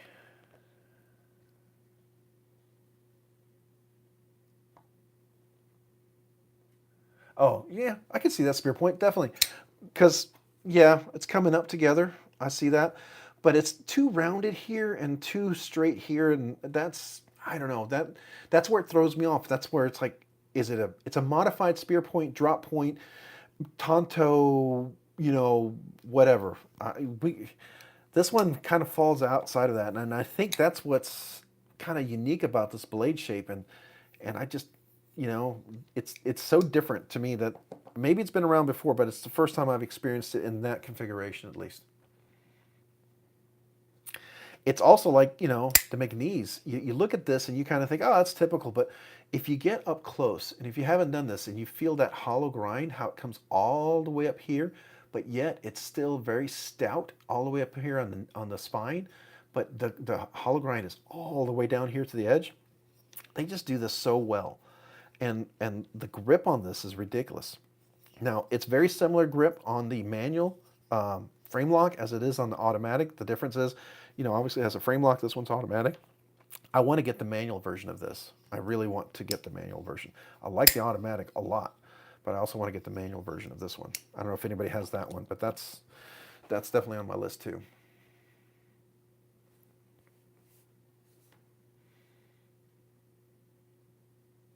Reverse Tanto spear point. Yeah, that's kind of, I think, level one up. I think I called it like a modified reverse Tanto spear point, drop point, whatever, right? Just pick whatever you want. Modified is definitely the catchy point there, right? It's like, call it modified. Yeah, definitely. I mean, even this clip point here, I mean, technically that's a clip point because it's clipped, and I guess authentically, I mean, you could say that is a clip point, right? But it looks like a spear point, but it almost comes down like straight here and straight here, but not really having a point here. So it's like a Tanto, but it's not. It's like somebody hid the Tanto part. I know. I'm probably spending way too much time on that, but I think knife design like that is cool. When they can do something that's ever so subtly different, it's subtle, but it's different that makes you appreciate it. Like even on this one, this is such a unique blade design. And if you haven't seen the Makani, it's so thin. It's hand satin finish, really, really nice. And this is ridiculously thin edge down here. You can feel that edge. It's just super, super sharp. But just I love that kind of a very nice slicer feeling of this. Now this is a limited edition, right? And some people would never use it, but I use all my knives. I've already got a scratch on this, which is a bummer, but you know, I'm going to use it, so I might as well just get over the scratch. Just like with this one here, this is a hand satin finish too, but I'm going to use it. Now I've used this a whole lot more, and I've yet to see any scratches really show up on this one, which is interesting. So I don't know why. It's a little dirty there. I don't know why no scratches seem to show up on that one. This one also I really enjoyed, and ridiculously smooth for a knife that I didn't think I would like. I like to use them. Oh, my knife. Yeah, it's right over here. Yeah, and I know everybody's been telling me that they've not wanted to do the carbon fiber inlay on the bare titanium scales, which is a bummer because to me, this version is the one I want. If I was going to get micarta, and I'm not a big micarta fan, I have a few micarta things I do. I would do the black micarta on the blackout version. I wouldn't want the micarta on this. I would want the carbon fiber on this. I think the way this reflects with the titanium, it complements, I think, the titanium more. That's just me. The micarta would complement the blackout version because that's what to kind of point it out, here, let me grab it. Like I have this, this is that limited edition, the pyrite one that they have, and this has the micarta inlay on the black scales. I really like the way this works. This is where micarta for me works. This is a nice combination here. This has a nice aesthetic look to it. You know, I really do like that on the titanium scales with the micarta inlay on the S35 blade steel. I know this is a limited edition and all that stuff, and a limited run. I think this one is 51 out of 60, right? So, but this micarta, I like it like that. That works for me. So that's just where I stand on it. I don't know about you guys.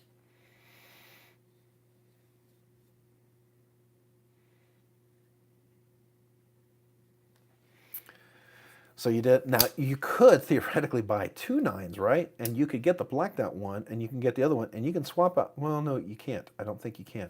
When I took this apart, I think this is actually glued on there, if I remember correctly.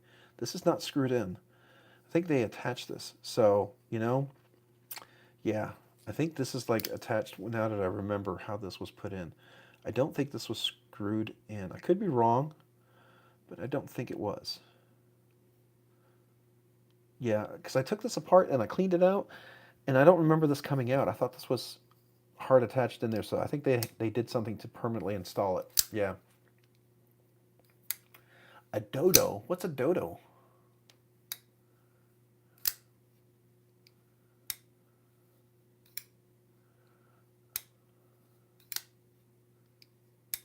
Is that a type of knife, a dodo? Is that a new one or something?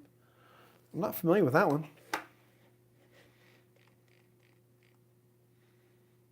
Oh, a Spyderco dodo? Is that a brand new version, or is that like an old classic one? Oh, yeah, I've seen that. Okay, I've seen that dodo before. Yeah. Okay, Rocky.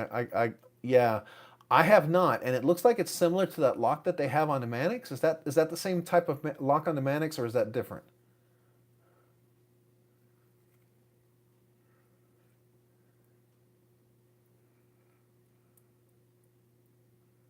It's the same? Yeah, that's what it looked like. I thought so. It's a unique knife. To me, it speaks, it breathes a knife that has a specific purpose. Like if you are having to gut fish or animals, that would be a great tool. If you needed to cut into things that a blade shape like that would really work well, that seems like a great tool. The aesthetics doesn't quite speak to me. It's not one that I think I would carry. I think the Manix would be more appealing to me, but it's definitely unique. Do you have one? Do you like it?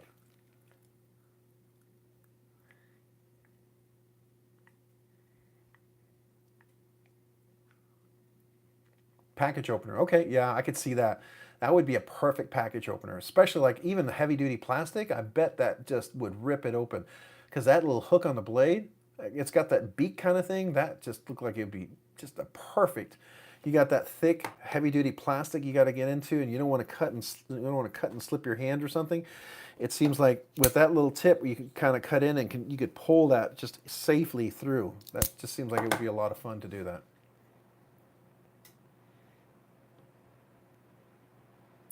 A Spidey Polywog. I've heard the Polywog. I don't remember what it looks like.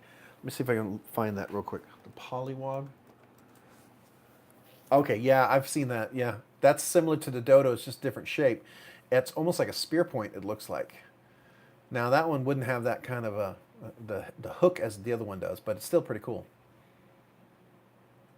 Now, what's the handle size on that? It looks like it's a really small knife, but I'm wondering, is it overall length is 5.625 inches, so the handle length is probably about 3.3 inches, and you can choke up on the blade, so you probably get about 4 inch. So probably large to extra large hands could easily hold that, I bet.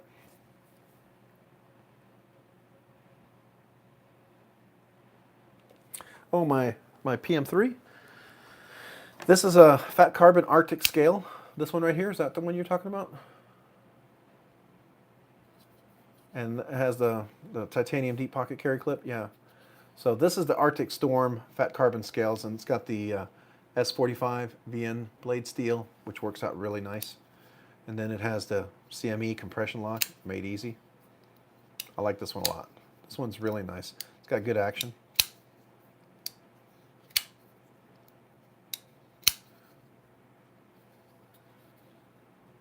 So I've always liked the Spyderco, especially because it works really well for like just everything. And then you can do like the Spidey hole opening where they talk about that. You know, there's that one. There's the reverse flick. You can even do middle one finger flick. You can do, you know, almost, I can't see if I can still do it. I used to be able to do almost every finger flick with it, but there's different ways you can do that, right? And it chokes up so nicely with the jimping there. I mean, to me, that just, and that flat grind and that edge is ridiculous. And I'll tell you, man, that edge is just insanely sharp. So, yeah, this is a good blade. I like this one. Dave.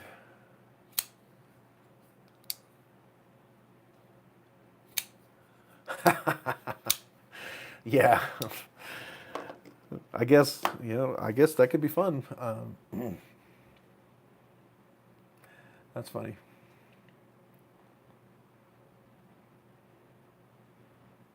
Hey, no problem, Rocky.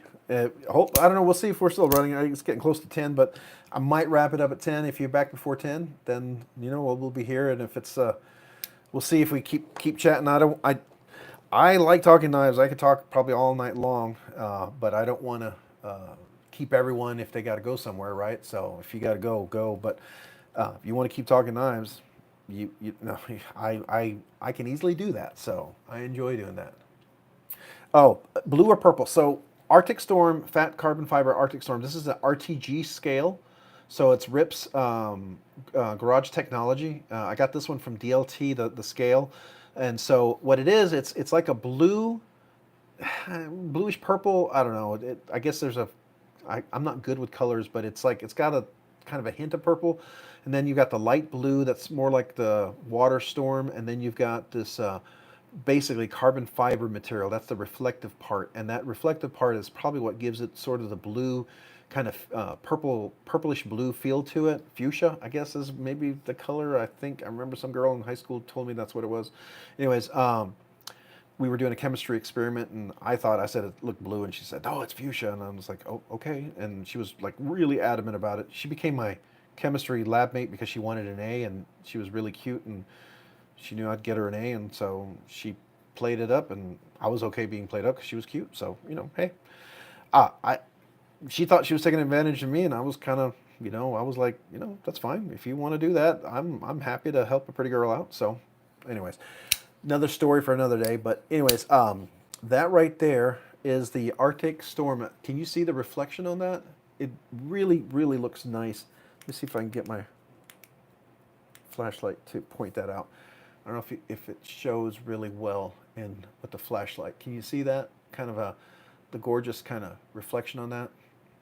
Does that help? Yeah, I really like Arctic Storm. Matter of fact, who else is doing the Arctic Storm right now? I believe the Leon Ma, the one that he just had. What is it? Oh man, what's that one called? The one that just got dropped. People had some pre-orders, but it's now at the dealers. It's the one that's a front flipper. Kind of looks a little bit like, I don't want to say it looks like the Whippersnapper, but it does have a front. The front flipper is similar to the Whippersnapper like one. And then, but they have the Arctic Storm. I know this was also an Arctic Storm, the GSD. I believe the Mini Evo had an Arctic Storm variant they were selling. I don't know if it's sold out, but a lot of people had the Arctic Storm. You'll find Arctic Storm in tons of things. You can get the Arctic Storm in the Spyderco scales as well. I really wish they had the Arctic Storm in this instead for Mars Valley. I'm not a huge Mars Valley fan, but this works. This actually looks really nice. I thought it was going to be a lot more orange, but this is okay. But yeah, I do like that. I think I have. Oh, here's the. If you want to see two of them together, here's the Para 3 and the Para 2 military, the Paramilitary 2 and the Para 3, right? And so, and you can see the difference in the size.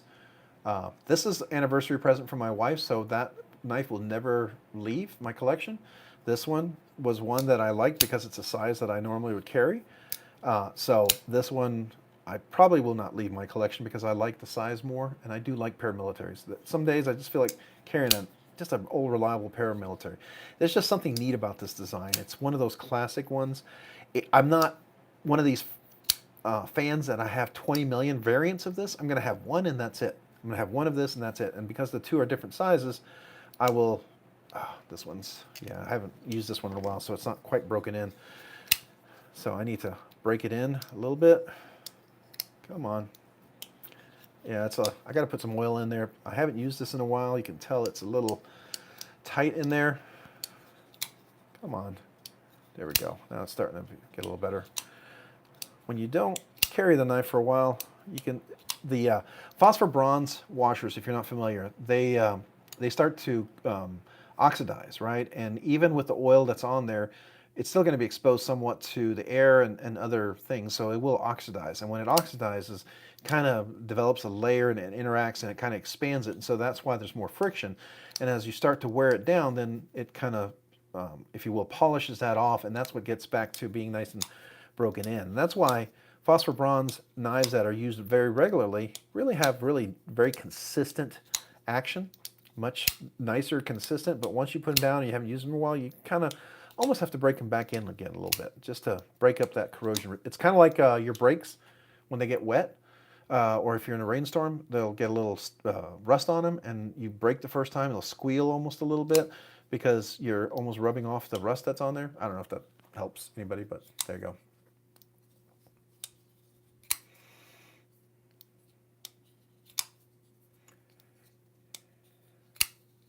Field duty, that's it. Yep, thank you, thank you.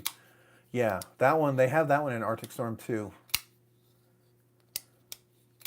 Now, the nice thing about this one, if I needed something much bigger, it's definitely a much bigger blade, right? You know, you're looking at, what's the length on this one? It's over 3 inches, but it's just 3 inches of really well, you know, nice treated steel with a super pokey tip there. So, and I like the fact that, you know, Rip's Garage Technology, RGT, they make a lot of different types of scales. There's a couple other people who use Fat Carbon, they make them too. And I only know RGT because that's the ones I bought. I know there's a few others out there that are great as well. So yeah, there you go. I wish, you know, sometimes I wish this is a RGT one. Oh, I don't think this is RGT. Yeah, no, this is RGT, I think. But this one this is a little more porous, if you can see that. But this is the orange one. I would like to have this a little more contoured. And part of me is debating if I should explore using my belt sander to see if I can chamfer that a little more rounded corners. That's a kind of a risk, but at some point, I think I might enjoy that. I don't know. I have a Metten Boss titanium scales for this as well that I used to carry as well, but I didn't like the pocket clip that came with that. I wasn't a fan of that.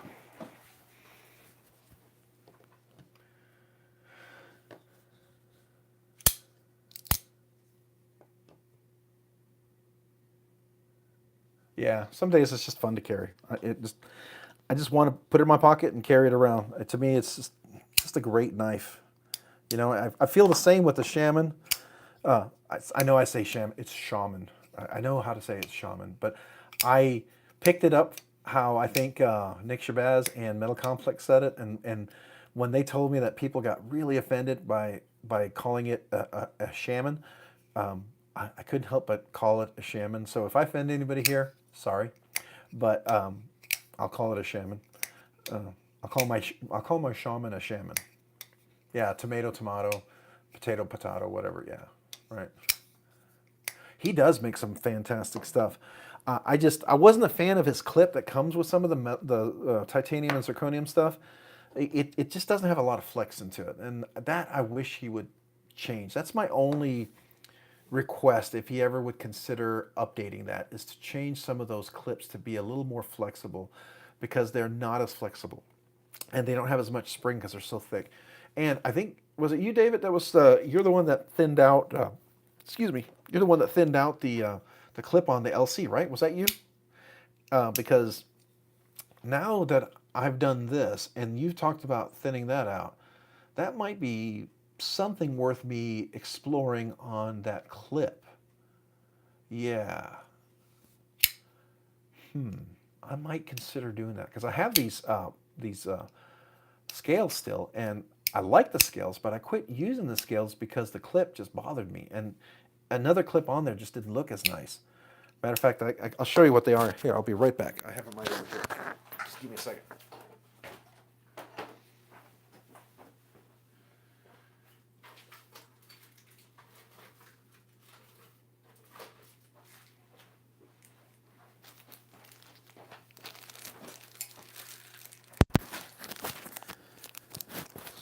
All right, so this is the scales that I had on here, and I really like these.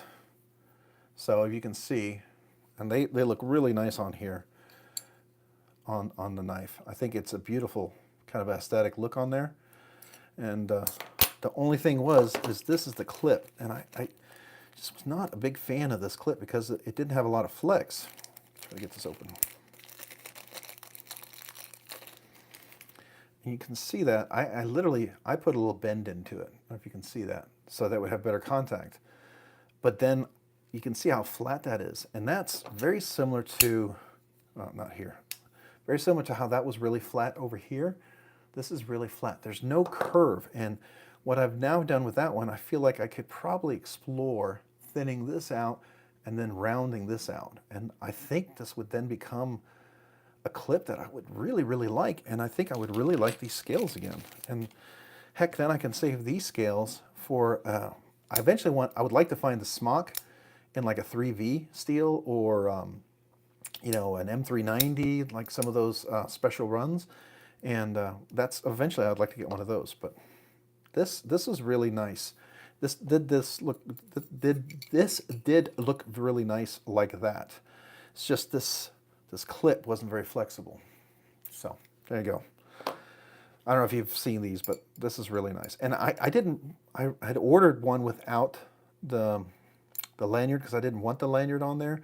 And one came with a lanyard, one didn't, and I didn't follow up with him on that. I should have. That was kind of I think he sent that to me. Well, because of that, I wouldn't keep the lanyard, and it still had one hole, so I figured if anybody, I could always use that one hole if I needed a lanyard of some kind. But this is just really nice. I think this is a cool set of scales.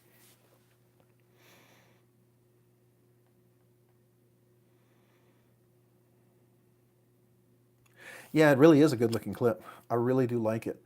But you can see right here, it's really thick. There is no bend, no flex to this. And then you can see how flat that is. I mean, that right there, it's going to go over here, but look at that. That's just catching. Can you see that? That's just going to catch anything. You're going to get over that. And the only way I could make this work was when the scale, and I can see if I can show it to you. The scale literally, I don't know if you can see that. Let's focus on that. Get it in the right spot. Okay.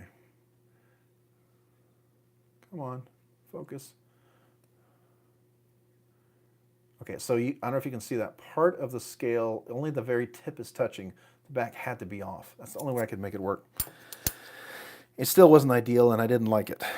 And that kind of what led me to go get these scales. I really wanted something red or Arctic Storm on this, but they only had the orange, and I went for it because I thought, hey, orange is my favorite color. I found out I didn't care for the orange as much. I don't hate it. I don't love it as much as I like red. Honestly, Mars Valley I thought I would never like, but I actually like the Mars Valley more than I like the orange. And this, to me, it just looks a little nicer, I think, than this. I really like red, and I also like the blue one. I didn't get any blue one, but I usually get the red one. So there you go. Yeah, I think some of the other clips would work well. Yeah, so you have to leave it floating a little bit, and it's not ideal. Yeah, I agree. I agree. And I think I'm going to go ahead, now that we've had this discussion, it'll give me an opportunity to kind of mess with that. I think I'm going to go ahead and do that. You know, when I fixed this, I didn't really record the whole process because it was kind of I didn't think it was going to work. And then it ended up working out really well. I should have made a full video of that. So when you saw my little shorts on this one, it's kind of an edited step-by-step of what I did. It didn't really, I didn't follow the whole process. And I think next time I do something like that, I want to kind of try to capture that, because I think people might get something out of it. They might learn something, or they might say, hey, if you had done this, maybe this would work. And just like you were mentioning how you thinned out the back part, I think on this one, that's going to be really key on making this work, along with rounding those two corners right there. I think this one's going to need not just that, but it's going to need this as well to make this the ideal clip that I want it to be. Oh, so the camera I'm using right now is my iPhone 14 Pro Plus. That's the camera that this is. And so it's a pretty good camera, but I do have a Nikon D780. And I don't know if you saw my very first live feed. I had some technical issues. I had OBS and a bunch of applications working. Everything was great. And then all of a sudden the audio wasn't working and I couldn't connect the live stream. And everything I'd been testing just crapped out the day that we did it. And it was so frustrating. And I couldn't get the audio back. All of a sudden the audio wasn't capturing, and it was clipping the audio. And I couldn't understand why everything was working and suddenly it just all decided to go to, go to hell in a hay basket, I guess. So I was like, okay, I'm done. So I went back to the iPhone, and I figured until I can get another camera to marry up with the Nikon D780 for myself, and then I would use the D780 as my down camera for the thing here. I just would need another tripod for that one with a down mount on that, and I could probably use like a 35mm lens, maybe my 24-70 lens on that one.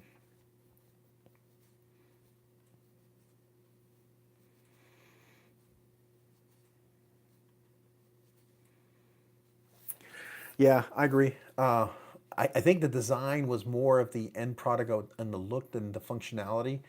And I do know that I really appreciate when someone designs something that has a combination of the aesthetic but the functionality. You can sometimes see someone who does something that does it purely for the look. And then sometimes you can see someone who does it for the aesthetic as well. So a lot of these knives, you'll notice that most everything is for the aesthetic and the look. This one, the original scales are probably a little more rounded. I think this could be better. But at the time, this was my first really high-end modification knife that I had, and I loved this thing. And it was like, it was one of the first one with a finger choil and a hollow grind. So there's a lot of first with this knife. So I love it. And every time I want to get rid of it, because I think, it brings back good memories. So I haven't gotten rid of it. But everything else here, when I got this, I thought, what's the big deal with the sham? And I always knew it was one of those Grail knives. And when I got it and I put it in hand, I was like, oh, okay, all right. The ergonomics, the fit, the finish, everything, I get it. I get it. If I had experienced a Shaman first as my first Spyderco, I might never have gotten a smock. I might never have gotten, well, maybe I've gotten a PM Pair 3, but I might never gotten both of those. I might have just gotten this, because this right here is like everything good about Spyderco in put together. It's just really phenomenal. Yeah.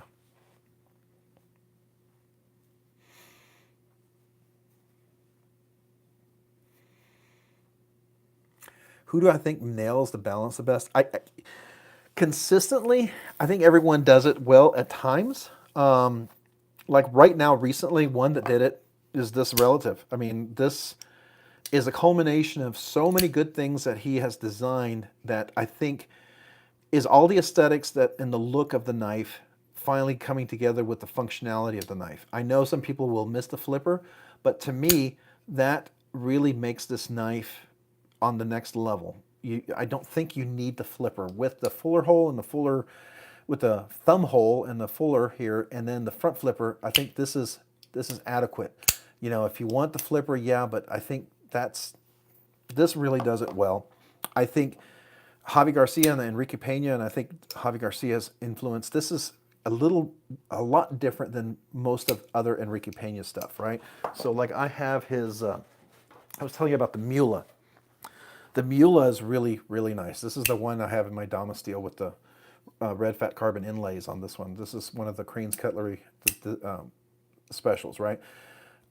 This is nice, but it doesn't have all the touches for me. It's still beautiful, but this right here just, I think Javi Garcia there's just so many things that he thought of in the way you grip this, the way you have, even the way the clip works. It doesn't have a hot spot, the way it feels when it drops here, and the way your thumb goes right into the to the thumb studs. This is like almost the most perfectly positioned thumb studs on the scale of most of any knives. The only one that comes close to it is going to be the Pyrite, right? The Pyrite here for a button lock, they really nailed this. And I think that the limited edition titanium version that's more chamfered is by far the best version of the Pyrite, okay? Now, maybe some of the exclusives when they come out with an M90 and then maybe fat carbon scales will be as nice as this. Quite frankly, you know, the budget version is fantastic, you know, if you get the budget version, but it's going to be blocky. It just is, right?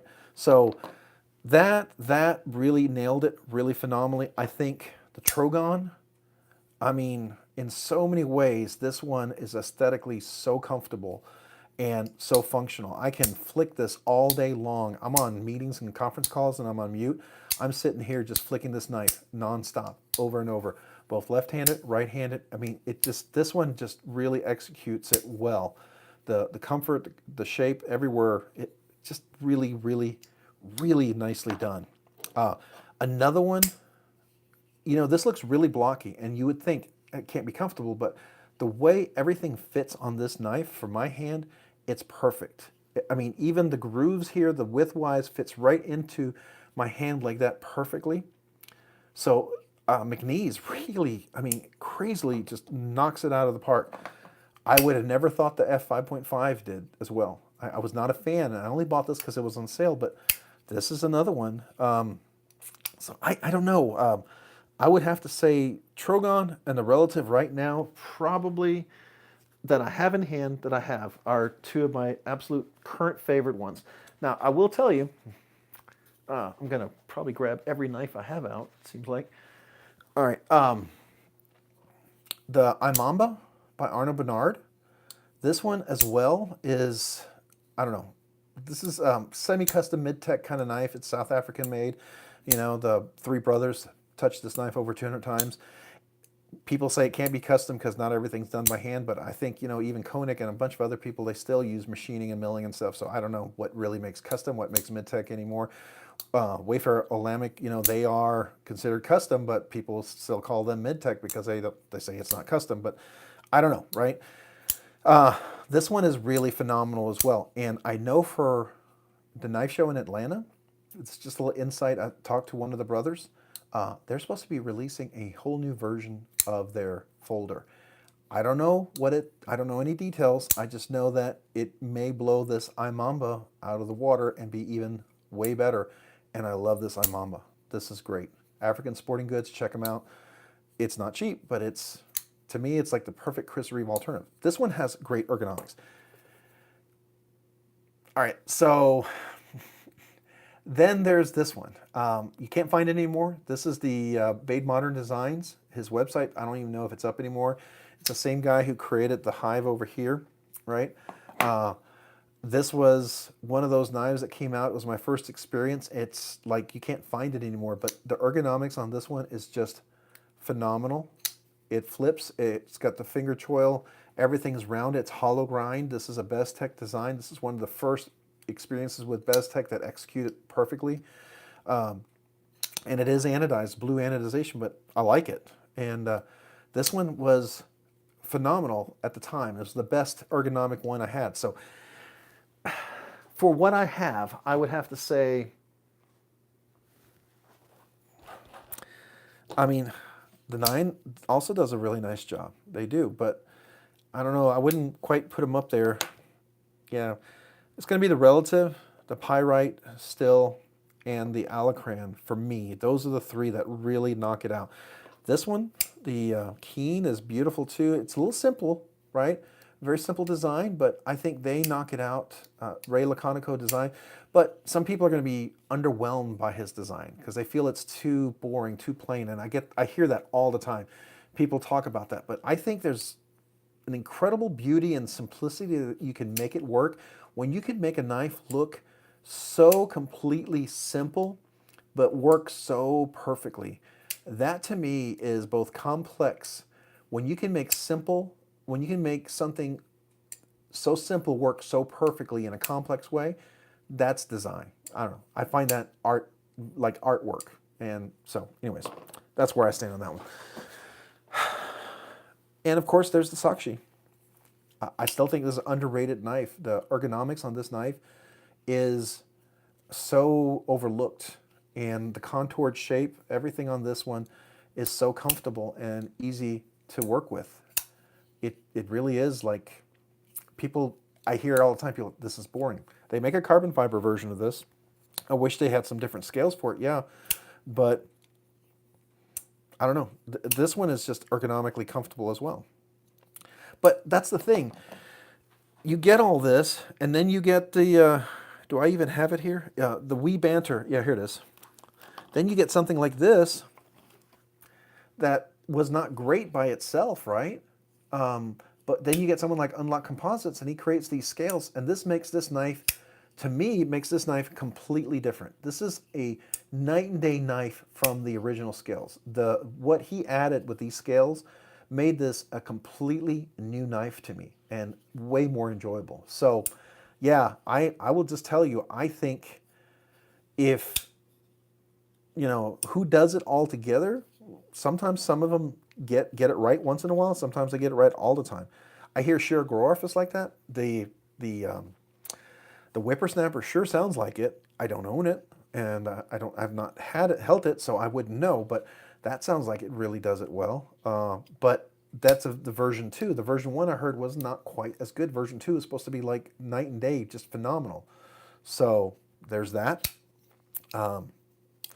But yeah, that's kind of where, I mean, Kunwu was just knocking it out of the park with their designs. They're not all perfect, but they are pretty phenomenal. There's a few things I would love for them to fix.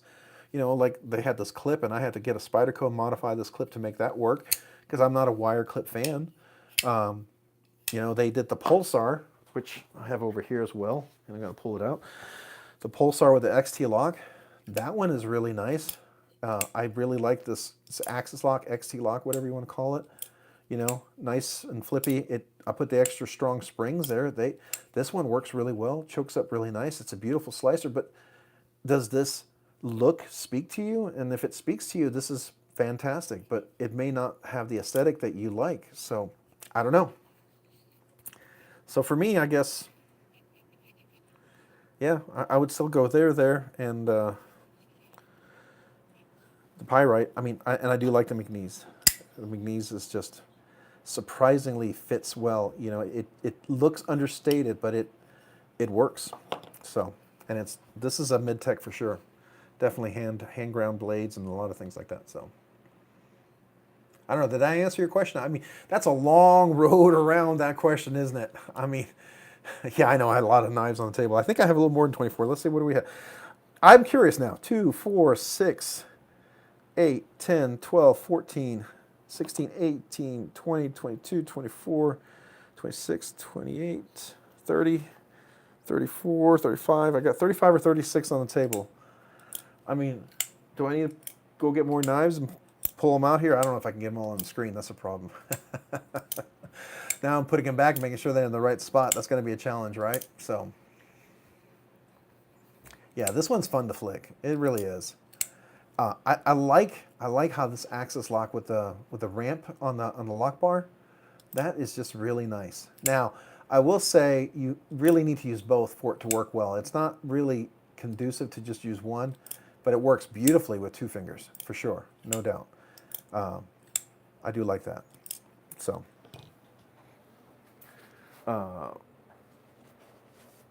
here's another one, the Gavco Hi-Fin. A really weird looking knife that kind of spoke to me, but as soon as I saw how you could choke up and hold it, this just fits the hand so well with that hollow grind and that beautiful tip. This is such a nice slicing knife. This just feels so great, and the action on this thing is just beautiful. And you know, reverse flick, forward flick. The other hand right here, just really nice. The accents on here, I like it all blacked out like this, right? Just really, really, really nice. So, I don't know.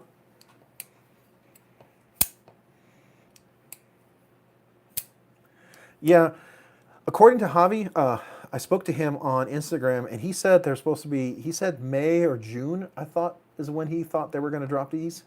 I want to say May or June. That's what I thought I heard him say. So I don't know if they're still on track. You know how that is. They could run behind, they could run ahead.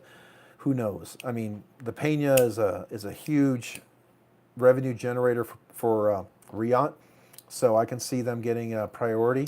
You know, obviously Sharp by Design seems to fall lower and lower in the priority with Brian's stuff. It seems like he gets kind of pushed behind the line because he's not running the quantities and the volume like some of these other guys are.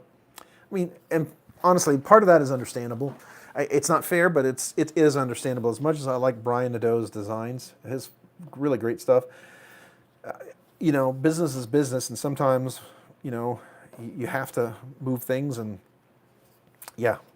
And sometimes some of Brian's designs are tough. I mean, he makes some really complicated, great stuff, but it's a little harder for them to do where, you know, the Penas, if you run a lot of them, it's probably a little more financially beneficial for them. I don't know.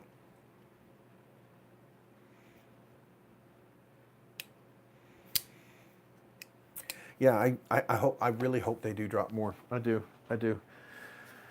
And here's one that I was about to get rid of too, is my Trapper. I always wanted to get the big Texas Trapper, but I got tired with this knife because it's a rather thick blade stock, right? It's a traditional, it almost looks like a slip joint, but the action is really nice on this one. And it's always nice that you can reverse flick it with the nail nick. If you haven't done that, it's really easy to reverse flick this one with the nail nick. All you need is just that nail nick, and you can just kind of do that. It's always fun. But this one right here, you can slow roll it. I finally was able to, I reprofiled the edge, and now it's got a crazy, crazy sharp edge. I thought I could strop it, but it just needed a new edge, and now it's fantastic. But I can't get rid of this one because I carried this knife in my son's wedding when he got married, and it's kind of got a little emotional, sentimental connection there now, and so I don't want to get rid of it because of that. So, you know, even though I thought, yeah, I don't know if I want this, but I like this. This is a great little fifth pocket knife to have, and it's my card of all things, right? And I somehow like this, and this is one of those exceptions where I say I don't like micarta, but I like this. Had this been carbon fiber, I might have liked it more. Hey, Dave, have a great night. We'll see you tomorrow, see you next week. Hopefully you'll be here for the giveaway for the for that one, if you're available, check it out. I'll make sure I'll post something for that. But have a great night. Enjoy being here. So thank you.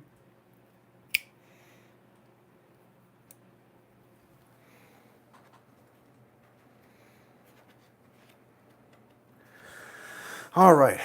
Well, we are a little past 10. It's getting late. I know. I don't know if you guys are, if you guys have any more questions. I think I almost brought out almost every knife. That's crazy in talking. I told you I can talk a lot. I don't know. That's either good or bad, right? So hopefully, Rocky, you have a good night. I thought. Oh, sorry. You're leaving level 1. Okay. All right. Level 1 up. You have a good night. All right. Thank you for being here tonight. You guys, peace out, and appreciate you guys. I really do. It's making this channel a lot of fun, and I'm really enjoying this. So thank you guys. I think maybe we're probably at the end of the evening. It's 10:15 my time, and I probably have to get to work tomorrow, right? And we've talked a lot, and I appreciate you guys sharing. This has been a lot of fun. Any last questions anybody have? Boy, I sound like I'm in one of my meetings, right? I'm like, okay, any last questions? Because I run a lot of boards and stuff like that for IT. And so I slipped into work mode there, sorry. And if that sounded like a work mode, it was. It kind of happens sometimes, right? But did you guys have any other questions for me? Or any questions about any of the knives or anything you want to see upcoming? I deal with security engineers all the time. I've been dealing with the DCA audits and internal and network security and governmental oversight. So yeah, all a bunch of fun stuff.